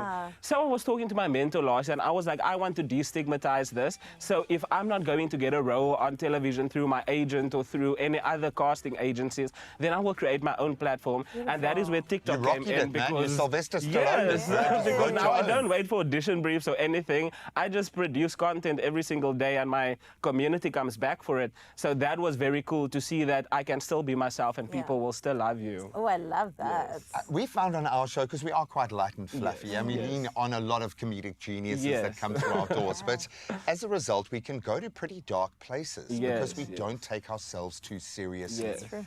And satire allows you to do that. Yes. Maybe it won't land for everybody, and that's okay. And it might just, you might get a chuckle or a wry smile. Yes. But when it hits, it can often hit a lot harder. Yes. Do you find that social commentary through your satire, it is landing? Because I think you've got a role to play in that space. Yes, I definitely think so, because initially my goal was never initially to become a content creator. Like, it did happen very accidental for me because I was just trying to make people feel good through my comedy content. Yeah. And the chubbiness has always been a thing for me because that is something that I've always been very insecure about, like since a very young age. So there was a lot of bullying when I was in school, like, and because I am gay, they always use that thing of, oh, you're gay and you are fat, and like all those stigmas were just too much for me. So I always used to make fun of it because like Two laughter, stigmas yes, collide. yes. Yeah, And then I would be hilarious. like, oh yes, what gave it away? The fact that I'm chubby or the fact that I talk like this? Well, how do you know? So it just became a thing like that. And then when I went to TikTok, people also started picking up on that.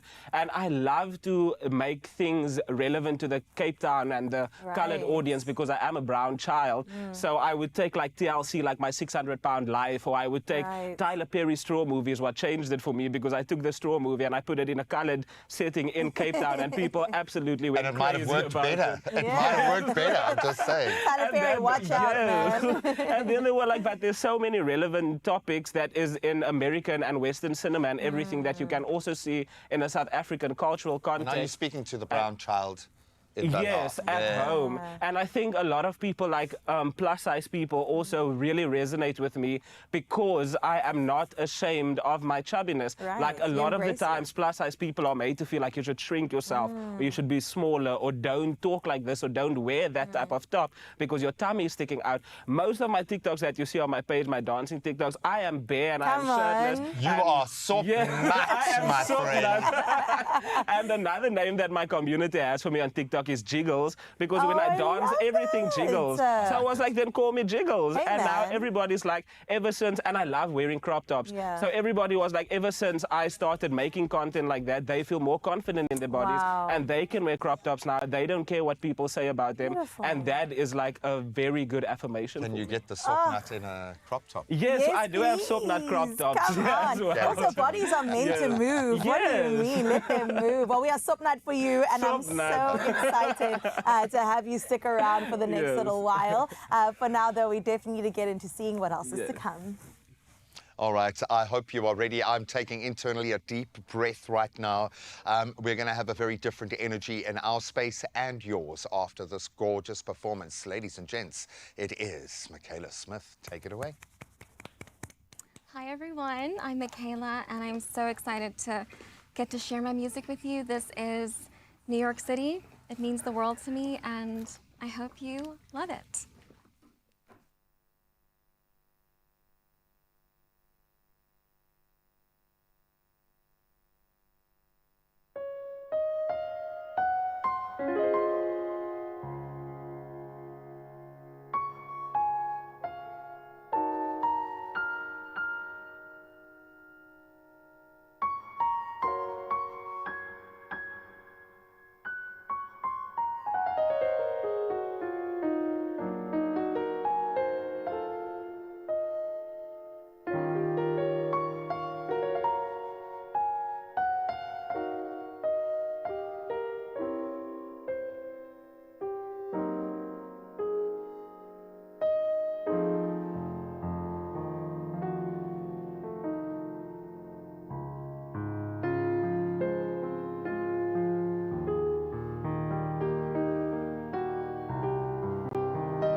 Wow, goodness. beautiful. You know what? I actually really love the fact that you didn't prescribe emotion to what you played for us, because it took us on a journey in and of itself. The music really spoke for itself. So congratulations on all the good things. You're so deserving. Oh my gosh. We love to see a Cape Town girlie take on the world and be as talented as you are. On your Feel Good Breakfast show, we still have more to come. Yes, the entertainment is sorted, but we're going to head back to the beach with Ryle to find out a little bit more about what we can include when it comes to safety and tidal pools. And then not only that, I hope you came hungry, because we have to get into a sheet pan meal. It definitely has a pita, a herby yogurt dressing, something so good for this beautiful Monday. We have got dinner sorted. Only you can make my day.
It's my Feel Good Breakfast Show.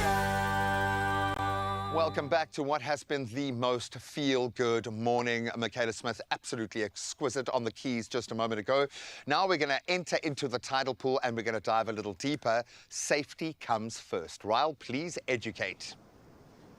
Hey, welcome back to paradise once again. And like we promised you, after having an incredible breath session where we learned how to control our breath and really capture the magic of this vessel and making the most of it, it's now time to find out how gear can assist us in capitalizing on a beautiful adventure in the ocean. Now, already you can see we are in the water and I'm not shivering. That's normally the case, Andy. I'm normally like, so what's happening next? But I feel so good. Is that the gear that's protecting me right now? Absolutely. It's also your warm personality. But more than anything, you are wearing an Agala sweatsuit made out of Japanese limestone neoprene, which means it's got no fossil fuels in it, it's flexible, it's warm, and you don't have to feel bad about wearing it because it's sustainable and functional. I love that. I'm a nature bird heart, so knowing that I'm having a guilt-free experience in the ocean and not harming it, yes, please. So warmth, the box is ticked, all right? Perfect. But what about the visual experience? I want to see as much as I can, and I'm holding something which looks really, really nifty. What is going on here? Yeah, I know. You're going to feel like Batman in the ocean when you put this on. But this is a low-volume mask that we designed to fit close to your face so that you have full vision on the sides and you don't have to use too much air to equalize it when you go freediving. But more than anything, it's made from high-quality monomaterials, which means this mask is fully repairable. You can take it apart, replace lenses or anything that you need to replace if you have to. We believe that the equipment you wear exploring the ocean shouldn't damage the very ocean we love to explore. Yeah, I think coupled with not damaging it also just allows you to enjoy it more. 100%. Because you're having a positive experience. I know many of you out there for the first time. I'm talking to you, Mzansi. You might be intimidated and overwhelmed by the experience of being in the ocean. Trust me, I feel like I'm in a bath right now. I could not enjoy this moment anymore. And we are out in the cold ocean, just as a reminder. So if you like me and you feel like you're going to shiver quite a bit, don't worry. There is gear to make this experience so pleasurable. So let's do exactly that. I got to get this thing on my face. Perfect. Is there any way of doing that correctly? No, just put it on Alright, and get then the hair out the we'll face. get the fit right. Okay, so popping it on. I've had it dangling in the water though. Is that fine? That's fine because you've already spit and rinsed. Okay. That's perfect. We'll get the strap nice on the middle of your back. And how does that feel? I feel like I should talk like this, like Batman or Aquaman. Looks good. Right. It feels really comfortable. It doesn't even feel like there's anything restricting me at all. And also I can see my peripherals on the side. I love that. Perfect. Okay, what's so if next? you pop the snorkel in Okay. and just get that nice and comfortable. And then just put your face in the water and float. And remember that breathing we practiced? Keep that deep, slow breathing going. There you go. And you'll see here in the tidal pool, we have fish, we have octopus, we have a hunting cormorant, sometimes we have otters. So it's a beautiful place to explore. Oh yeah, I can literally, I don't know if those are blennies, I don't know what kind of fish that is, but hiding under the rocks, I can already see life, and I haven't even begun this journey. So I can't imagine what's out over there. But before we get there, what's a good idea in terms of starting this journey? If I'm starting to snorkel for the first time, what are the things that I should look out for? How should I adopt that experience? Is calm the real mantra here? Calm is the real mantra, and also I think finding people who are more experienced than you are to go out with for the first time, especially if you have some fear. Agalis, we're doing a tidal pool tour at the moment, so if you have a look at our socials, you'll see that we have these little pop-ups at tidal pools around Cape Town, so you can come and try the equipment, and we can guide you through the experience and do some breath work as well. Okay. I think the main thing is to just remember, all you need is a mask, your body, a buddy, and going into the ocean to explore. So shall we go for a little snorkel? Absolutely. I think the one thing I want to remind everybody about this is it's such a cool opportunity to not get overwhelmed by the waves in the ocean and get pushed around. It's so calm in these tidal pools, and across the Western Cape, across the country, if you're in a coastal area, you have that opportunity. So let's make the most of it right now. What are we doing? Absolutely. Okay, so put your snorkel in. Okay. Mask on. Mask is on. And then just float, and I'm going to encourage you to do the breathing that we did earlier. So you'll be able to float quite comfortably here. So try to find that same relaxation, relaxing your arms, relaxing your legs, and just start getting that in for 6, out for 8 breath going again. So that as you start looking around at all the life under you, you keep connecting to your breath. And for those of you who aren't close to a coastal area, what's so beautiful with breath work is that breathing deep and slow connects you to the ocean wherever you are, because every second breath you take comes from the ocean. The oxygen we breathe comes from the ocean. What did you see down there? Oh my word, guys, I'm telling you, you need to get involved in this world right now. I feel like it's Narnia underneath here. There's so much life. If you really just be patient, be present, there's an entire world waiting for you, and I can't wait to explore it, and I think I'm going to do that right now. Okay, Let's you can go handle the rest. freediving. You can handle the rest of Sunday. I'm out of here. I'm Cheers. coming with you. How many times can I say that I'm jealous? Please invite us out there, Ral. That looks so good. I was just telling the camera crew right now that I've never been to the Cork Bay tidal pools, so 100% is now being added to my bucket list. But we'll touch base with Ral a little bit later. For now, though, we're back in the kitchen. Earlier on, you saw us make some delicious chicken fricadelles, and now we're getting into another recipe, and it's all about the meal prep recipes. Juicy roasted chicken, vibrant veggies, herby ranch dressing, stuffed into a delicious pita. It's easy, it's satisfying, it's a great lunch, but I would say a good dinner too. Great dinner, and we were just talking about how dinner time becomes such a schlep, you know? What a bore. What a bore. Deciding on what to eat. Every single day. Get out of it. Stop. Stop. So this makes it really great, and I Yes. love meal prepping. I was telling Jay as well. I made these delicious skewers with chicken thighs on them, and I basted them in good sauce, so I'm excited for that. But that in a pita. That in a pita, delish. And we're back on the chicken trend. I love You know, how it. many ways can you cook a chicken? Many. It's endless. So we're going in with some chicken breasts this breasts time, that we've okay. just chopped up. I mean, chicken breasts, you can find them all over. It's such a wonderful thing. And it, like you said, it's just such a good vessel for flavor. It's true. So some veggies, we've got some onions, we've got some peppers. I've been loving peppers lately as well. Me too. Oh, in the oven. Wow. Delicious. They add like a sweetness and also bulk to any meal. So there we go. And then some spices, smoked paprika. Oh, yummy. I can get it out of You here. need a bit of help there. So smoked paprika, one of my ultimate favorite I seasonings. also It just love it. goes well with everything, adds a great depth of flavor. We've got some Cajun spice over You there. cannot go wrong with chicken and Cajun. Never, never, never. And then just a bit of oil over that. And the great thing about this is that we're doing it as a tray bake. So into the oven it goes, and then you can forget about it for a while. I love that. Also something you can probably make in bulk at the start of the week on a Yes, Sunday. definitely, you know, put it in, you know, your containers in the Yeah. fridge. If you've got excess, freeze it, keep it in the freezer and then ready to go. When Okay, so it freezes well as well. freezes excellently. Oh, beautiful. And then we get this beautiful result. The container's not included. I wish it was. This is the cutest thing I've ever seen. favorite. I love it. Okay, so we've got our chicken and all of our peppers and onion. Yeah. And then we've got the ingredients for our pita. Yeah, and while you start assembling the pitas, I'm going to do a little quick dressing just to go onto it. So we've got some Greek yogurt over here. Nice. We've got some beautiful dill and parsley, nicely chopped. I love dill. We've got some lemon juice. We've got some garlic. Again, these are possibly things that you already have at home. It's true. You know, little salt and pepper. And a dish like this sort of leans itself into being able to use whatever whatever you have at home. I'm just laughing because you're struggling with the pita. We had this discussion earlier. Like, already. pitas are just, you know, it's just one of those things where you just got to persevere. Okay, I will use my hand as a holder as well. Okay, let's just start. Ooh, okay. What I would do though is that I would take the lettuce and then put that in the You know what? I dressing. think we overdid it on the crispiness because you know the thing that I always worry about with the pita is that it gets too soggy.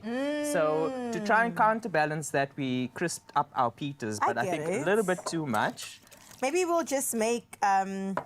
I'll do it like this. Let's see if this one's any better. Okay. Sorry for reaching over. I think this is the one. Carissa, Is that the one? we're not off to a good start, Okay, babes, okay, but okay. we're gonna come back. I was gonna make There that we go, one there we work. go, there I we was go. gonna make it work. Thank you so much, Jay. But Okay. definitely, I mean, these. If you run into this problem, just take it over the edge and make it even crispier, and then it becomes a little Yes. chip for your dip. For your So dips. I like that. Also, put I that guess it's a aside. lesson to not leave it for too long. Yeah. You've got to make it immediately once it's done. I'm just gonna give it the dressing a bit of a taste. Cool. Jay and I also spoke about the fact that we overstuff our pizzas, right? We put everything in there and then they really do fall apart. Because where do I put the chicken now? Well, you're just gonna have to stuff it in there, and I I think that's the do. joy about. What can I use? Okay. Let me get you another spoon. Give me another spoon. That's the joy about this kind of dish, is that it's so unpretentious. I love that. It's lots of fun. Yes. You know, you can have all of these different fillings, and people can sort of customize it according to their preference. Like So, a Taco Tuesday or a bring your own burger. But Exactly. we've got our pizzas. grab another spoon here and put some dressing over there for you. Delicious. The thing about pita is also the ratios have to be really good. So when you bite it, you have a little bit of everything in every bite, right? Are we doing TV bites That today? looks. Oh, am I tasting it? Do you want me to taste it? I'll taste it. Give it a taste. Okay, I'll make you this one and then you can taste that one. Okay. I'm going to taste a piece of this chicken. Mmm. Good. Wow. And also, the fact that the chicken has cooled down doesn't offend me. Mm. It actually leans quite nicely into a pita, making this Agreed. an excellent option for lunch boxes. You know, you can have everything put into one lunchbox, have the pita separately. They can build a quick little pita. Beautiful. And stunning. You're giving me great ideas right now.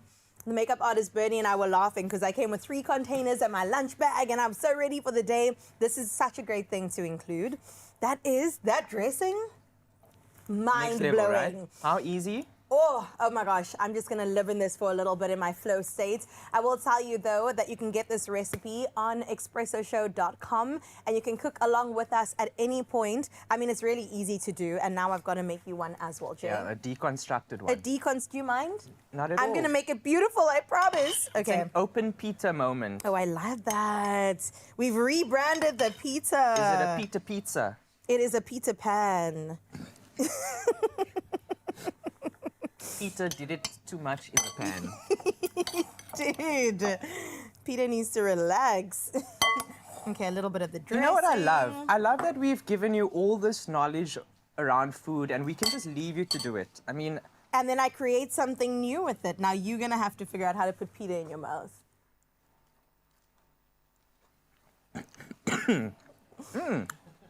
Delicious. Is that good? So good. The dressing is unreal. The dressing makes it. The sweetness of the peppers. Yeah.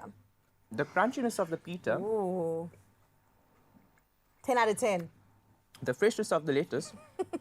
the crunch of the cucumber, Right. and the juicy chicken. And the tomatoes Beautiful. offering something to... You see, it's really Beautiful. great when you're impressed by your own recipe. That's when you know that it's a good time. We really hope that you include Peter Pan and all his friends along in your meal prep as well. You could do it on a Sunday or even tonight. It would be absolutely delicious. Well done, Jay.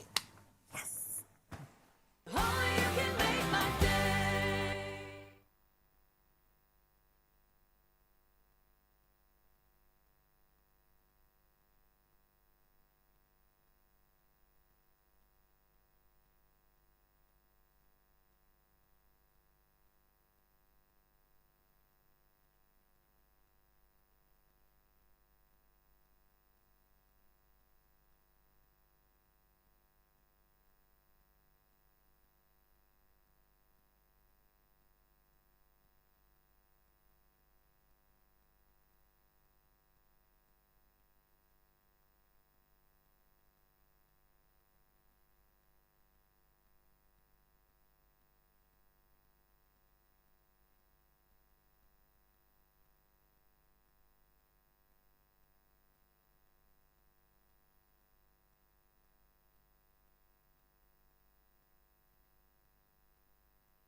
It's my feel-good breakfast show.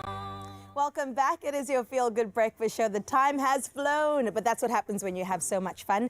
And we still have one more hour jam-packed. Let's start off 8 o'clock with your national news headlines, where Parliament's Portfolio Committee on Transport has thrown its support behind Minister Barbara Creesy's call for a total ban on alcohol for drivers. Now, current laws allow limits 0.05 gram per 100 ml blood for general drivers and stricter levels for professional drivers. Now, Committee Chair Donald Salamolela said driving under the influence has reached alarming levels. Now, festive season statistics from the 1st of December to the 11th of January recorded 1,427 fatalities from 1,172 crashes, while 8,561 drivers tested positive for alcohol, a 144% increase from last year. In other news in the country, the Department of Social Development has dismissed false claims circulating on social media suggesting that the COVID-19 Social Relief of Distress grant is set to be terminated. Now, the department warned that the unauthorized use of official images and logos to spread misinformation is unlawful and also misleading. It urged the public to rely solely on verified government communication and strongly discouraged the creation or sharing of fake news, which causes unnecessary panic among grant beneficiaries. Now, information on social grants is published only on the department's official platforms. Let's take a look further afield at your international news making headlines, where timely detection and effective response to foodborne diseases are crucial for protecting public health and preventing local outbreaks from escalating. Now, to support countries in building these capacities, the World Health Organization has released updated editions of its manuals on surveillance and response to foodborne diseases. Now, the manuals provide practical guidance for developing, assessing and strengthening national systems, offering a coherent package that helps countries at all stages, from establishing basic surveillance functions to advancing integrated monitoring across the entire food chain. Meanwhile, U.S. President Donald Trump has upped the diplomatic stakes by threatening 10% tariffs on 8 European NATO allies from the 1st of February, rising to 25% by June unless Denmark agrees to a deal for the United States to buy Greenland, a Danish-ruled Arctic territory he calls vital to U.S. security. Now, European Union leaders from 27 countries gathered in Brussels last night and were united in rejecting the tariff ultimatum as, quote, blackmail. They warned it could trigger a, quote, dangerous downward spiral in transatlantic relations and reaffirmed their support for Denmark's and Greenland's sovereignty. Let's close off on this story. A feel-good note with one of our greatest exports, South African comedian Trevor Noah, who's set to dazzle the world once more as host of the 68th Annual Grammy Awards this Sunday at Los Angeles Crypto.com Arena. Now, the Recording Academy announced he will return for his 6th and final time as Master of Ceremonies, also serving as executive producer. Meanwhile, fellow South African Tyler will shine at the Grammys, nominated for Best African Music Performance with a hit Push to Start. Now, in 2024, she became the first recipient of the inaugural Best African Music Performance Award. From Kendrick Lamar to Lady Gaga, the Grammys are set to deliver star-studded glamour to the stage once again. And we'll report on all of those wins and highlighted moments next week in our entertainment news. For now, though, that's where we leave your news for this Monday, and time to get into your final bit of sports.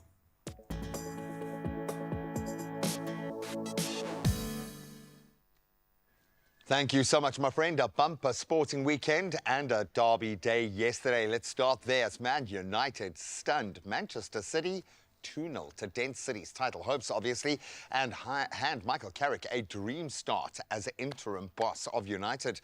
Then elsewhere, Liverpool, they dropped more points in a 1-1 draw with Burnley, while Arsenal, they stay 7 points clear at the summit, despite being held to that 0-0 draw by Nottingham Forest. I think they'll think they dropped points there. Now, a bit of a turnaround in rugby as the Bulls snapped a 7-match losing streak with a gutsy 26-24 comeback win over Pau to push them into a Champions Cup playoff spot. That while the Sharks, who unfortunately can't progress, showed what they can do. They ran riot in Durban, thrashing Clermont 50-12. Then in Cape Town, the Stormers secured a round of 16 spot with a 39-26 win over the Leicester Tigers. Now, getting close to the business end of SA20, and Aiden Markram put his hands up over the weekend. Brilliant 108 and then some ruthless spin bowling, earning the Durban Supergiants a 58-run bonus point win over the Paarl Royals. Then elsewhere, the Pretoria Capitals edged out the Joburg Super Kings by 21 runs. And down at St. George's Park, the Sunrisers Eastern Cape had to hold their nerve in that final over to beat Mike Cape Town by 7 wickets to secure a top 2 finish and, most notably, knock out the defending champions. What a shock. Now let's round off with the big continental showpiece this weekend and the bragging rights going to Senegal as they were crowned Africa Cup of Nations champions after a dramatic 1-0 extra time victory over hosts Morocco in Rabat. So that final swung on a missed late Moroccan penalty, and that was before Pape Gouet. He unleashed a stunning winner in extra time to seal Senegal's second AFCON crown in 3 tournaments. Well done to the nation. Great way to send off Sadio Mane, probably his last. And that's where we leave our sport for this morning. Hopefully the road's not too competitive this morning, but let's get you an update.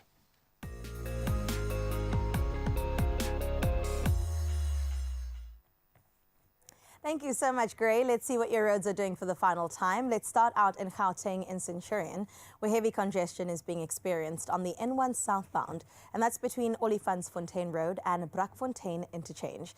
Now, do plan your commute accordingly to avoid any expected delays. Out in Cape Town and Somerset West, delays are being experienced along the N2 outbound, and that's at Victoria Interchange, and that's as a result of congestion. So do allow for added travel time and, of course, maintain a safe following distance. You're almost there. I'm sure that the roads will clear up in due time, but that is where we leave it for now. Let's get a final look at your weather.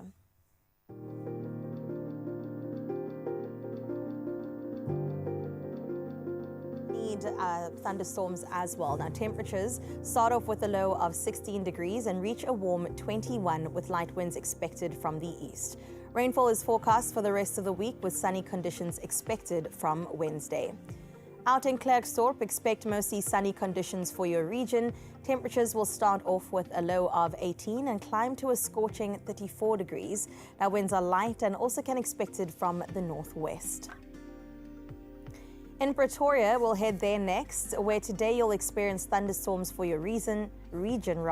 Temperatures will range between a low of 17 and reach a mid-24 degrees today. Light winds expected from the northeast there. The weather does clear by Friday to bring in some good weather. Well, out in Johannesburg, today brings you isolated thunderstorms. Temperatures will range between 14 and peak at 24 degrees today.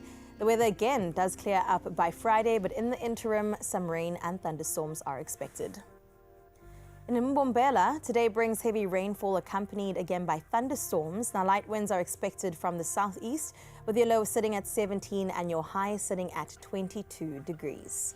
The rest of your week is dominated by widespread showers and temperatures ranging between the lower to high 20s. In Bloemfontein, it looks like a good day on your side. 16 as your low, 31 degrees peaking at your high there. Great weather all around. Wednesday's a bit wet, but good weather regardless. Well, out in Richards Bay, you can expect thunderstorms for your region with a low of 20 and a high of 24 degrees today. Strong winds will be coming through from the south with light rainfall expected over the next couple of days. We head to yet another coastline out in Durban where you can expect some scattered showers for today. Our temperatures will range between 20 and a high of 23 degrees. Winds will be light and coming through from the south. Now, light rainfall is expected over the next few days with temperatures ranging in the mid to upper 20s. Well, Mtata, you're up next where today will bring you cloudy conditions. Temperatures starting with that low of 14 and making its way up to 24 with moderate winds coming through from the southeast and good weather as we head into the weekend. Well, out in Cradock today, you can expect sunny conditions for your side. Temperatures ranging between a chilly 11, but making its way up to a nice sunny 29 degrees today. Now, temperatures remain in the upper 20s to mid 30s and definitely reach its peak by Thursday, where you can expect 38 degrees. Out in GQ Ebeja, you'll experience cool temperatures and partly cloudy skies. 16 as your low with 25 degrees sitting as your high, but good pleasant conditions are expected for the rest of the week. Gorgeous George, you're up next where today brings a partly cloudy condition. Temperatures ranging between 13 and reaching that high of 22 degrees. Now, light winds will be coming through from the south with clear skies expected until Thursday. Out in the Mother City on this Monday, you can expect partly cloudy conditions. Temperatures will start off with a low of 18 and reach a mid 23 degrees. Now, strong winds are expected from the south with gusts of up to 40 kilometers per hour. Windy conditions do continue over the next couple of days, so please hold your hair. Out in Sutherland, you can expect sunny conditions for your region. Temperatures will range from a low of 9 and climb its way up to 27 degrees. Moderate winds are expected from the south and pleasant conditions are forecast for the rest of the week. So please do us all a favor and enjoy the good weather. From Sutherland, we move to Kimberley, where today will bring mostly sunny conditions to your side. Temperatures ranging between 18 and 34 degrees today, but offering some relief with that light wind coming through from the northwest. As for the rest of the week, it remains mostly sunny by Wednesday. There is a 50% chance of rain. Apart from that, though, it is sunshine all around. And out in Uppington today, sunny skies are definitely the order of the day. Winds will be coming through from the south, 19 as your low with 37 as your high. Definitely a scorcher of a week, peaking on Sunday with that 40 degrees, but good weather all around. So we've seen from Durban when it comes to your good morning view, but let's see what Gordons Bay is saying. Maybe some competition? Yes, Nikki, definitely some gorgeous competition coming through from you. And Gordons Bay has never looked this good. Thank you so much for capturing what it looks like as the sun is just shining onto the clouds there over that beautiful hill. We wish you a beautiful and blessed day, Nikki, from this side of town, and thank you for sharing your morning view with us. And remember, Expresso fam, day to day, hour to hour, week to week, we do this on the hour, every hour. So get in touch with us on our WhatsApp line, or you can hit us up. DM the social media team at Expresso Show is where you can find us. Yep, and you'll also find the details I'm about to give you right now on our social media platforms, so you can check on them throughout the day and take your shot. Every day, in fact, could be Ket double payday, but you got to play. If you play your daily lotto, there is an estimated 350,000 rand sitting in that jackpot. And then the newly added Daily Lotto Plus, they're going to throw in a further 150,000 rand into the jackpot for this Monday.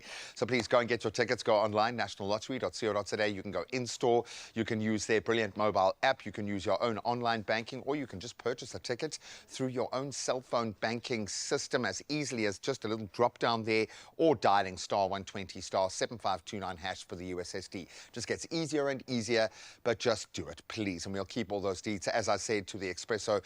We'll send you straight to the Expresso socials where you can find out a little bit more about what's coming up on the show, especially if you're job hunting at the moment, and hopefully find your way to 350,000 Rand in our daily Lotto jackpot, and Daily Lotto Plus weighing in with 150 grand. Good luck. We'll see you now.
It's my feel-good breakfast show. It's true, it is your Feel Good Breakfast Show, and welcome back to what has been an incredible morning. And as we get into the final hour, it dawns on us that yes, January is still here, and for some of us, we do want a fresh start, and many graduates and job seekers out there can attest to this. But it can also be a bit of a reality check, where quick jobs aren't always waiting, and competition is very fierce. Now, workplaces are changing, and skills, adaptability, and also mindset matter more than ever. And here to unpack what the job market is really telling us this January is Dr. Adrian Prasad from Stellenbosch Business School. And welcome, Doc, and thank you so much for being here. Thank you so much. Okay, this is such an important conversation, and I know many people, their ears peaked, they just dialed in right now. Every single January, we see this rush of graduates entering into the market, some of them unaware, some of them maybe setting the bar a bit high when it comes to goals and ambitions. What does the labor data tell us about their chances right now? I suppose we have to just look back slightly. Say 2024 in Q1, the unemployment rate was like around about 11.8%. Sure. Right? Q4 of 2024, it tapered down slightly, around about 8.7. Okay. However, in 2025, in Q1, it spiked up again in terms of around about 11.7. In Q3 of 2025, it moved around about 10.3. Right. So it doesn't look that well. So to unpack it furthermore, example, 1 in 10 graduates, that's a reality, would possibly gain entry into 1 in the 10. labor force Sure. market here. Okay, what does that mean for the other 9? The other 9, in terms of levels of uncertainty, it increases the levels of anxiety. Yeah. There's a level of potentially despair and despondency that may creep in. However, for those graduates that have this ability to bounce back, the level of resilience, never say die, never give up. And then just to continue remaining kind of positive in terms of just developing, you talked about the mindset, just about just developing that positive mindset. And taking their own ownership rather than waiting for something to happen. It's about just stepping up and saying, hey, you know what, I just need to do this. I need to go out, I need to search, I need to hunt, I need to get myself onto different platforms. I need to up my game in terms of my CV. And yeah, in terms of different online platforms. That's what I was going to say as well. You could use the online space to your advantage, like you said, instead of waiting for things to happen. We heard from Mikhail earlier as well, that he said, instead of waiting for somebody to call me up, I created my own. And that's a really good direction that we can go. So where do you see the biggest gap between graduate expectations and then also what employers are actually offering? And I'm sure there is a gap there, right? A very important question. So, I mean, if you're looking at the employees, right? What in terms of the employers, and then the graduates. The graduates actually desire, on one hand, getting into the market, a quick acceleration in terms of career progression. And of course, they seek high levels of salary. But there's also the desire around workplace or work-life balance. And on the other hand, employers are saying, hey, you know what, I need you to come in with practical, demonstrable skills, sets and competencies on one hand. And of course, you're looking at salary, career progression, more or less. The biggest gap that I see and what we pick up is this experience gap. Now, that's a double bind in a way, because graduates are saying, give me an opportunity. At what point was I supposed to? I know, yeah, give me the opportunity, because I need to gain experience or experiences in different role sets or different roles. Whereas on the other hand, the complexity around the volatility around the market itself, globally and locally. We sit with mergers and acquisitions, though construction is slightly in terms of increasing, however, manufacturing is taking a knock. There is IT is always on an upward trajectory. That's good news. Particularly around in terms of cybersecurity, right? Healthcare. In terms of that sector is also going up, and in terms of fintech itself. So there is some, I'm kind of hopeful, right? There is light at the end of the tunnel. One just needs to, you know, just to try and try again, and then refocus and reset. I like and that. And then reorientate the way we think about things as well, we came into it saying mindsets, and now again, that's the most important part of it at the end of the day. Kind of reframing and seeing, okay, if this is not working, in which direction can I pivot into? There we go. All right, that was part one of this really important conversation with the good doc, and we'll definitely get into part two in just a bit.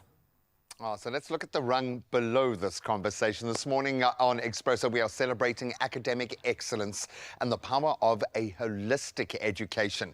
Rodine's school class of 2025 clocked this. They achieved a 100% bachelor's pass rate, with students averaging over 4 distinctions each and earning national recognition in the IEB exams. Well done, teachers and pupils.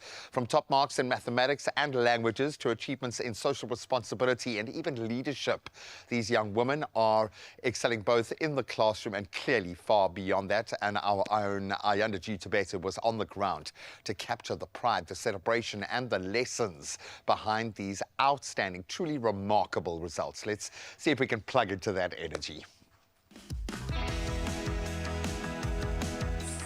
Excitement is in the air. Today we are at Rodine Senior School in Parktown, Johannesburg, and in this very moment, thousands of matriculants across the nation are biting their nails in anticipation as they wait for their 2025 matric results. And today we are right in the middle of it. Let's check it out together. Mrs. Lamini, what an absolutely beautiful day. The atmosphere here is unmatched. How do you feel every time the matric results start to come out? It's always such an exciting day. The biggest part is seeing the joy and elation on the faces of the students, the reward for a 12 or 13-year journey here with us, and the hard work, dedication, and commitment that they've put into it. It is the joy of watching proud parents and guardians who have walked this journey. They often say that when your daughter does matric, you're also doing matric. And then it is just seeing the elation on the faces of our educators who've walked alongside these students and have pushed them, supported them, and ensured that they can be their personal best. It is a bitter day in the sense that it's a goodbye, but the sweetness of it is we get to watch the next chapter of the journey. Our class of 2025 have achieved a 100% BD pass rate. Education is more just about the books. It's not about being book smart, it's not about being in class. It's actually about the holistic child. So what do you gain from an education? You gain things like resilience, you gain your voice, particularly in girls' education. It's about raising your voice, using that voice as well. It's about gaining a community. I mean, where else are you going to get a community like ours? And it's also about making sure that when you step out into the world, you know that these are the pillars that you get in education, be it in sport, in drama, in public speaking. It's about learning skills that we can't actually give to you in a book or on a piece of paper. Now, we all know that a matric certificate is important. What does it really do for you, though? So a matric certificate, unlike previously, it just opens the first door, and I think that's very important. And then if I go into advanced education, if I go into tertiary education, how do I then learn those skills and use those skills in terms of the tertiary space? It's very difficult just to manage on a matric certificate anymore, but it's essential that you get it. Now, I'm sure that every class is different to the last. What about 2025 makes them so unique, and what were some of those challenges you experienced during the year? This cohort was calm, perhaps a bit too calm. So at some point I wondered if I'm the one who should be panicking. But I knew that all the preparation had been in place. And as I've often said to them, the exam is a mere formality. Otherwise, they have prepared for this throughout their educational journey. So that was for me a joy to watch a calm season of exams without anxiety from the students. Can you please tell us what your first impression was when you saw your results for the first time? Yeah, so I was in the car with my mother just driving along to an appointment, and I saw the marks and I was just so relieved. The entire morning had been such like a mix of emotions. Like our WhatsApp group was going insane. Everybody was so stressed. So just knowing that I got my marks and now we could all just relax. The first thing I felt was honestly relief. I was really nervous and I have my family and my support and I tried my best in everything I did. So just seeing all my hard work pay off just felt relieving. And then obviously excitement and happiness, especially once I saw my friends' results, it just got very happy. I was really happy and excited and also very relieved. I'm super thankful, of course, that my hard work paid off. I think I wasn't too shocked. I know for one specific subject I was hoping for a bit more, but I had a feeling that that was going to be what it was. So overall I was pretty proud and pretty happy with my results, yeah. The subject that I struggled with the most, I would say, is English, which is really frustrating because I speak it every day. So for me, I think French was a bit challenging. Of course, it was the second additional language and no one in my family speaks French. So I think it was hard, but I have an incredible teacher and her passion for the subject and her enthusiasm, it really helped. It was very motivating and it honestly made French my favorite subject. Maths, definitely. I can't do numbers, but I really tried my best this year to ask questions. I've always been really embarrassed of admitting that I need help. So really just trying to have an open dialogue with my teacher and telling her when I needed some extra help was what really got me through. They have been such a joy and a delight. And one of the things I feel when I see their parents is that you're taking these children away from me. But I'm looking forward to watching them continue to go from strength to strength. I have listened to some of the choices that they are making from a career perspective. I'm looking forward to watching that journey unfold. I'm looking forward to watching their stars rise. I am looking forward to them taking up space, which is something that we encourage them to do. So I'm really, really excited about them. As with all other Rhodinians that have come before them, they will live a life of significance and they will live out our values of truth, honor, freedom, and courtesy.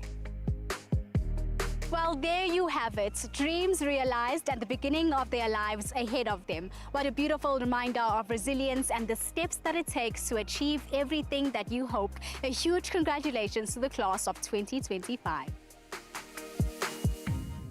Okay, so I think I dropped the mic, fell over at 4 distinctions each. I think they averaged at 4 distinctions. Congratulations. Congratulations. Well done. We know from personal experience, results like that come on the back of a lot of hard work that I didn't do.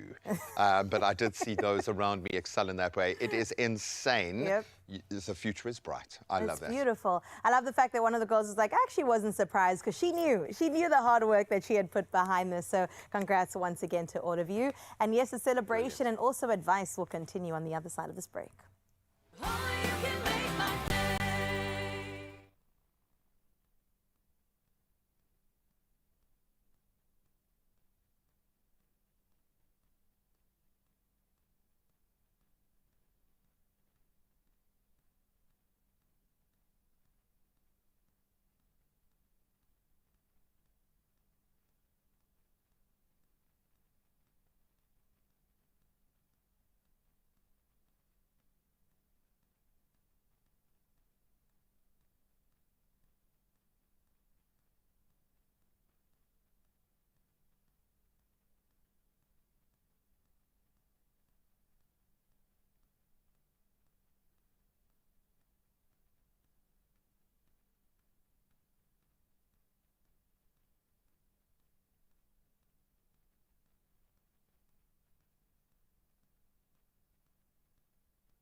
It's my feel-good breakfast show. Welcome back. Now, before the break, we unpacked the reality of the current job market. Now we turn to how job seekers and graduates can respond to that reality without losing direction, confidence, or even hope at the end of the day. Now, lecturer in organizational behavior and leadership, Dr. Adrian Parsa joins us once again to hopefully offer a bit of glimmer at the end of the tunnel. Doc, thank you so much for this conversation. I'm curious, from your work in organizational behavior, what mindset, and I know that was a big word that we kept using before, really helps graduates cope better with early career uncertainty? Again, it's a very important question, right? And what the research is telling us, and employers globally and locally around the ability to be adaptable. Yep. There's a level of flexibility that's also required. What employers are actually looking out for is the communication competencies. We talked about resilience, adaptability. So those are, in some way, the ingredients to help with levels of uncertainty. What Edmondson also speaks around is what we call this growth mindset. Being able to work with uncertainty, but yet remaining hopeful, and being able to work with our own expectations and desires, though. And yeah.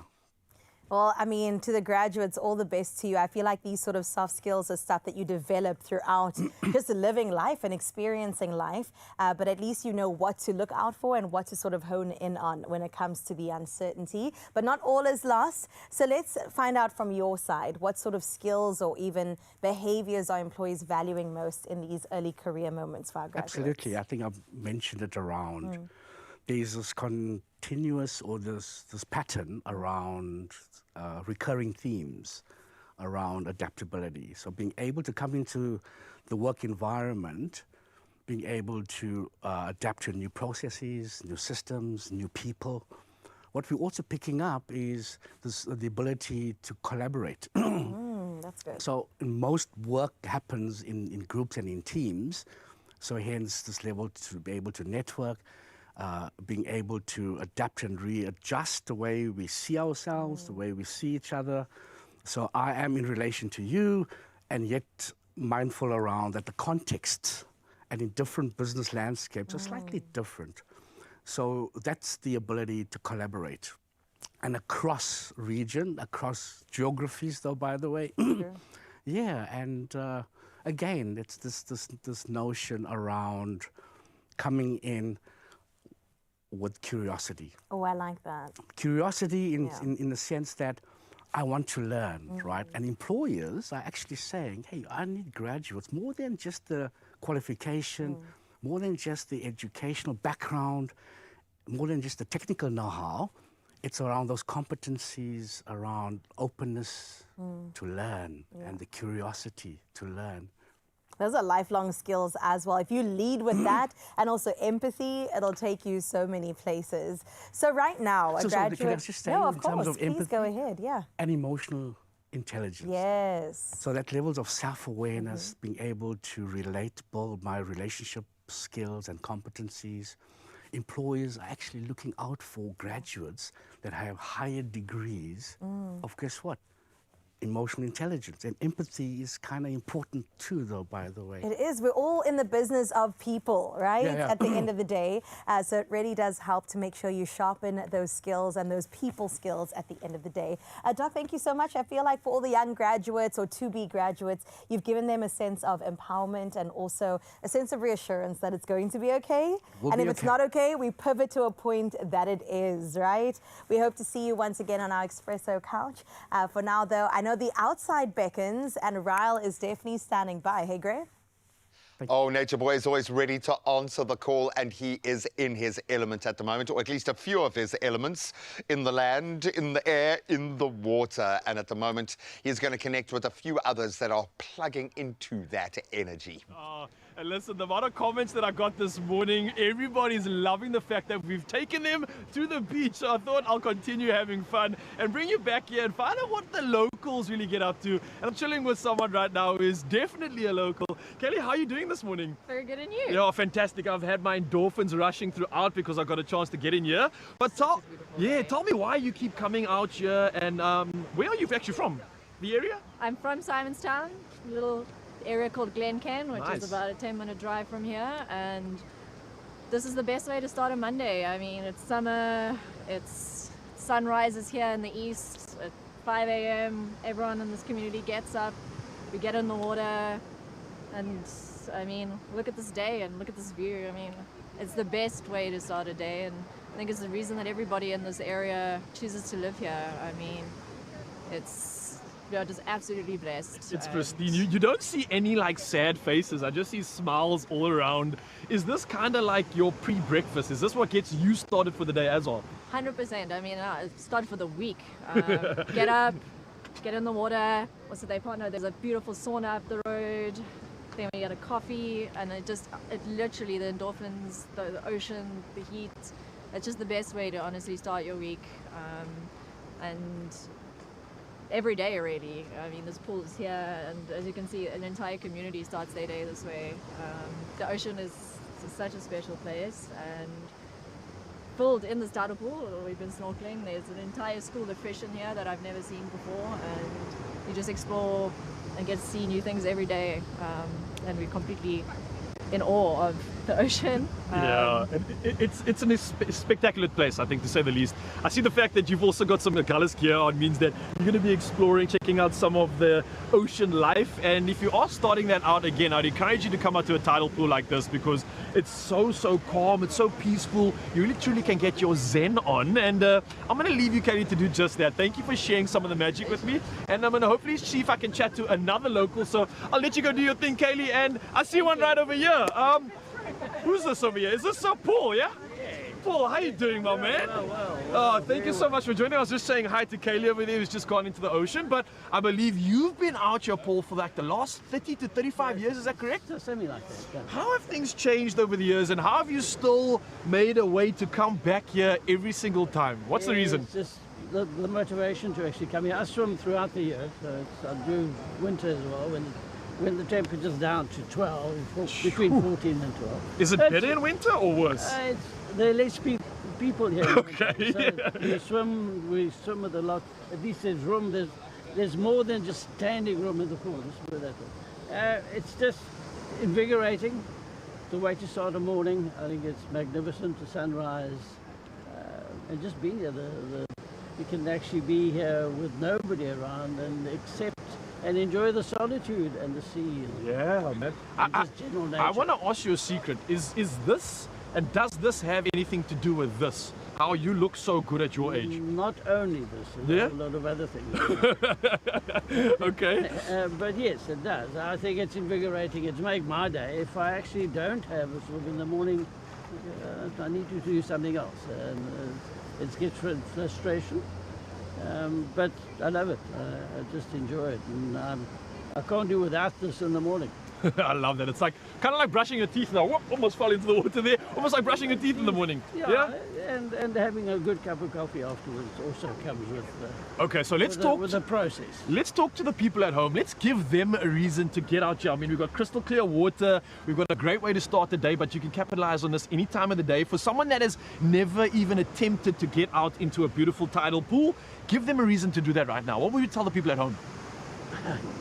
Get yourself down here. It's just magnificent. You do it once and you'll realize that you've been missing all this all your life. Enjoy it. Come down and enjoy it and get invigorated. That's all I can say. Paul, can I give away the secret of how old you are? No. Because I think it's a motivation. No, not allowed to. Come on, man. Yeah. Can we do it? Yes. So you want to tell people how old you are? 77. 77. The man looks like an absolute stallion, and I'm telling you, Mzansi, it's because he's getting his dose of nature. Stallion, but I'd like that. This is my new goals, and I think I'm going to carry on working out over here in this playground, out in the ocean, because stallions and everybody alike are coming out to play and making the most of this adventure. You want to fill yourself up with, hey, the train is here, hey! Fill yourself up with some endorphins right now. Be a part of the experience of Cape Town, then this is where you want to be. And there's tidal pools all around. So I'm going to go do just that. Paul, you want to get in the water with me? Yeah. All right, Mzansi. I'm going to put this away because I've had enough exploring and it's time to just have a good moment in nature. Let's go, brother. Woo! Ah. Have a beautiful Monday and a beautiful week. To shame. 77, and clearly he's stronger as well. I love that for Ryle this morning. Well, therein lies the answer. 77 years old, he's been taking a dip almost every day of his life for the last 35 years. That's how you do it. I think all of us are officially nature people now. It's the reason why we feel like we have to live close to these big bodies of water, why we've got to connect with the big blue. It gives us a very special kind of energy. But this hot cold, honestly, the biggest shift in my health journey that I've ever experienced. I just don't look like him when I'm running around in a Speedo. So we will cross that bridge when we get to it. So good to see people out there living their best life. We'll continue to do ours in here in our Feel Good studio in just a moment. Well done, lad. Oh, you can make my day.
It's my feel-good breakfast show. And we are in the business of making you feel so incredibly good on your Feel Good Breakfast Show. Thank you for spending these last couple minutes with us on this beautiful Monday morning, kickstarting on the best note. So as you know, as we started from last week Monday, we've been talking about our skin. And right now that conversation continues where we talk about glowing skin. Like it's something soft and pretty, but glowing skin is also strong. It's skin that survives stress, change, even pressure sometimes. A lot of late nights, we all know there's big moments and also the really quiet ones. And today we take a deep dive into skin that survived and why our skin can now give off main character energy all around. And of course, we brought in the ever so talented and the beautiful Michaela Smith still is here. And I've got to ask you about your skin journey. I mean, yes, it's glowing. Yes, it's strong right now.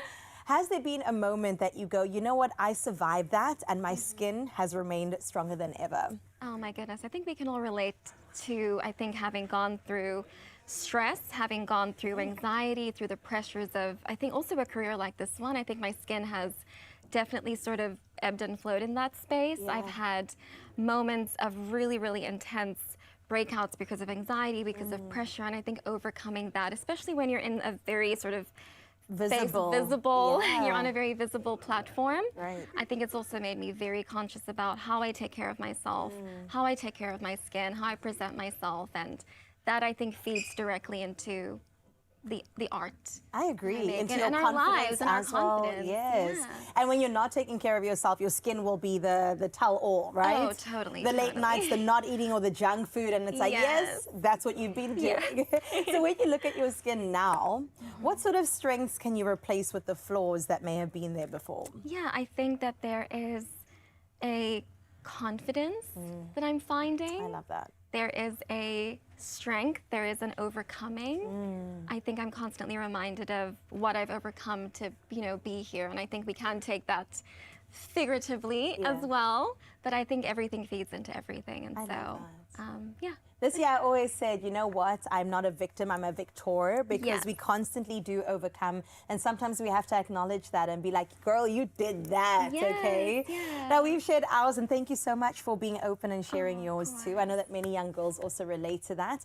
And now we hand it over to you, Mzansi. You told us on our socials how your skin survived and why it can now give off that main character energy that we spoke of. And thank you so much, Melo Kuhle, for getting in touch. She's basically said, my skin has been through it all, the sun, stress and sleepless nights, but I've got a secret. Dove's got my skin covered. Oh, I love that. Their products are game changers, and self-care is now my love language. I am here for a bit of self-care every day, all day.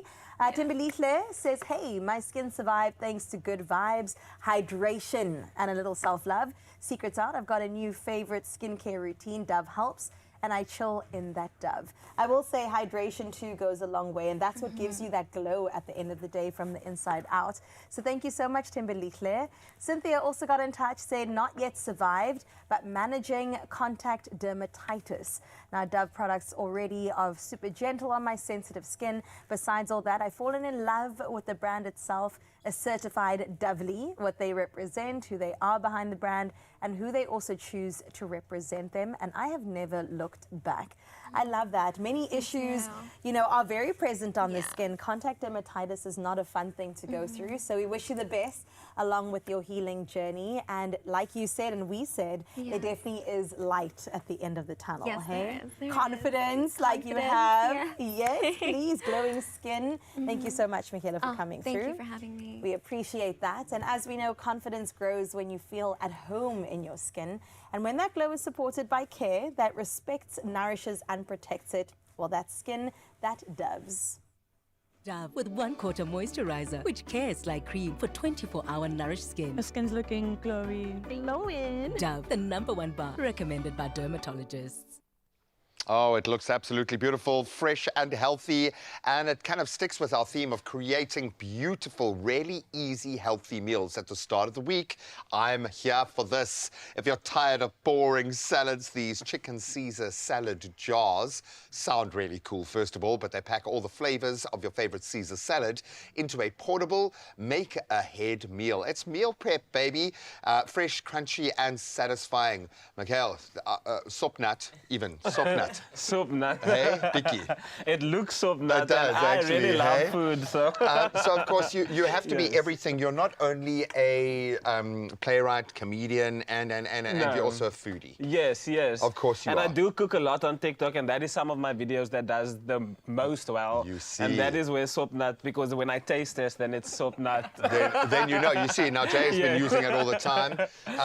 So Jay, we got to impress. We got to Yes. impress with flavor. We got to impress with simplicity. Okay, and it's that wow factor, the soup nut factor. Exactly. Okay, so hopefully our jar will look soup nut like this at the end. Well, let's get straight into it. So, Mikhail, you're going to help with the dressing. So this is obviously a take on a Caesar salad. Most important part is the dressing. So we've got Dijon mustard, some yogurt, olive oil, lemon juice, parmesan, garlic, and salt and pepper. So you can just Lekker. play with those in the bowl, mix it up, and then we've got all our other ingredients here on the side. Now there are two ingredients that we've removed out Notably missing. so that would be anchovies. I was gonna say. Right? And eggs. Right? So I was one of those children who got a boiled egg in their lunchbox. Yeah. And nobody wanted to be my friend. Nobody wanted to You share my see, lunch with me. PTSD has kicked in. I'm sorry. So while we meal prepping, we are also learning to be kind to our co-workers. Yes. I'm like that. Yeah, no, I'm like that. When someone gives me a chicken drumstick, and you'll just see a tear going down like that, because I'm that kid who would open up the bucky with the chicken drumstick and the egg. What do I do with the bones? Yeah, I know. It's a thing, man. Kids will find you, eh? Kids will find the smelly egg child. No, you can put eggs in, you can put anchovies in. Anchovies are beautiful salt, right? Yeah. They're Exactly. a saltiness. Yeah, Exactly. soup nut saltiness. Yes. You see. So, I mean, Yes. yes, definitely include it if you have access to it. But Yeah. this is the idea around this. This is an that everyday This one. is an everyday one, quick and easy. Doing it the night before. You're now not going to rush off to the shops Yeah. just to get yourself some anchovies. You know, definitely Yes. some eggs in there. You know, increasing the protein if necessary. Again, you could always have that. You know. Yeah. Separately, and then add it in. You know, If when it's you- your thing, man, go for it. if you're And we all quiet. have that one family member who likes the chicken liver pate, who likes the thing. Let them lean into their Yes. flavor profile, please. No, the families need them. But am I right in assuming here it's that mixture of the Dijon flavor profile with the strong flavored cheese profile that kind of gives you your Caesar balance? So yeah? it's almost there, you know. But again, adding the anchovies and the egg will just take it to the next level and give you that more authentic flavor. But I think this is a bit more approachable for the whole everyday family, life. No, right? completely, exactly. My kids ain't eating no anchovies yet. It's not going to happen. But It's I also like a very acquired taste, I think, because I've personally never liked anchovies Come since on. I was See. a kid. Anchovy paste on toast? No, I Yes. hated it as a I kid. felt like I had done something wrong when anchovy paste just Yes. disappeared overnight, Yeah. where it was taken away. Now it's been given back to us. No, I don't understand. I Yeah. still love it. I still love it. No, Even Marmite, I was like, okay. But this is the thing: is I come from a Yes. family of strong flavored. So my grandfather used to love smelly cheeses Yes. and root like schmaltz, which I think is just fat, Yeah. basically fat put on lard, put on bread. But I was there for those crazy things. I felt like I was dipping into another era, or it just felt magical to me. That looks beautiful. Yes, I think our dressing amazing. is soup nut now. Yeah. So we Fire. are now Fire. going to quick and easily put this together. So again, night before, you can make one for the whole family. Yes. So we're going to start with our dressing at the bottom. I mean, Go you in could with do our some really chicken. cute little bespoke Yes, ones. I think from an eventing perspective. Definitely. And then people, if they want to add anchovy, add extra croutons, add Yeah. whatever, you can do that. But you've got the base salad, which would be quite, for a complex salad like a chicken Caesar, we've really simplified that from a hosting perspective. I love this. Super easy. Going in with some beautiful lettuce, some carrots. Again, a great way to just pack in nutrients, color, make it exciting for yourself. And you get to see it so beautifully displayed. You can see the colors. It's very aesthetically pleasing. Yeah, you see And it. the It's like carrot ribbons are really becoming a thing nowadays. Yeah. It's amazing how just taking that extra care in Yes. preparing a vegetable can just make it, take it to the Yes. next level. So basically, we eat with our eyes, and then we eat with our nose, and then Very at much. some point our mouth gets involved. So these are croutons that we made from Carissa's crispy pitas from Oh, earlier. wow. Oh, I was going to say my leftover crusts from my kids' sandwiches. That's what So I you do, see, yeah. Again, kitchen flop turns into something that you can use. Yes, and, you repurpose. Repurposing. And to then get that beautiful, is it butter? Is it olive oil? How do you get the crunchiness on that crouton? it's a lot of love. A lot of love and olive oil. Yeah. Don't be shy. Sprinkling Don't be of shy. some Parmigiano. Parmesan. And then bottled up into the fridge, ready for the morning. Okay, does it pass the Sopnut test? I'm gonna give it a try. Yes, let's taste. I'm very excited. Over there, Gray. There we go. Give it a All right, so well, Mikhail gets really stuck in it, and that's exactly what I would have done. I just get love the it sauce. so much. Get the sauce. Yes, the Absolutely soap nut beautiful. sauce at the bottom. Exactly, you that's know. what it's actually officially called on There the we label. go. While Mikhail digs a little deeper into this beautiful recipe, Mikhail is preparing for another exquisite performance. We will see you in just a mo. Yay or nay? Big smile. Oh, he's gone to heaven. He's in a happy place.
It's my feel-good breakfast show. Welcome back for the final time. It has been and still is your Feel Good Breakfast Show, and I'm going to give you some good news right now because every day could be Kid Double Pay Day. If you play Daily Lotto, that's for an estimated 350,000 Rand jackpot, and then the new Daily Lotto Plus for an estimated 150,000 Rand jackpot, all going down today. I can feel the adrenaline applause is going inside. We want that. Applaud yourself right now when you go and do it and get your tickets online, nationallottery.co.za. You can do it in-store with a smile, as we always say. You can do it on their mobile app. You can purchase a ticket through your cell phone banking app. Generally, there's a setup there. Or you can just dial *120 *7529# and follow the prompts. Super easy. Absolutely. And now all these details are on our Expresso social pages. Go catch up with what we did on the show and then get yourself in the running to win by playing Daily Lotto for an estimated 350 Rand jackpot, 350,000 Rand jackpot, and the new Daily Lotto Plus for the estimated 150,000 Rand jackpot today. We love it. It's fine if you're going to add even more zeros on. We are here for that. We've had an internet meme face kind of a day where we've just been like, everything's just been so amazing. Thanks in part to the incredible Michaela Smith. She has come all the way from the Big Apple back to her home to perform just for us. And here she is with a beautiful song called Somewhere I Have Never Traveled. Enjoy. Hi everyone, this is Michaela, and this is Somewhere I've Never Traveled from my latest album, Noir, and it's really for anyone who feels very deeply.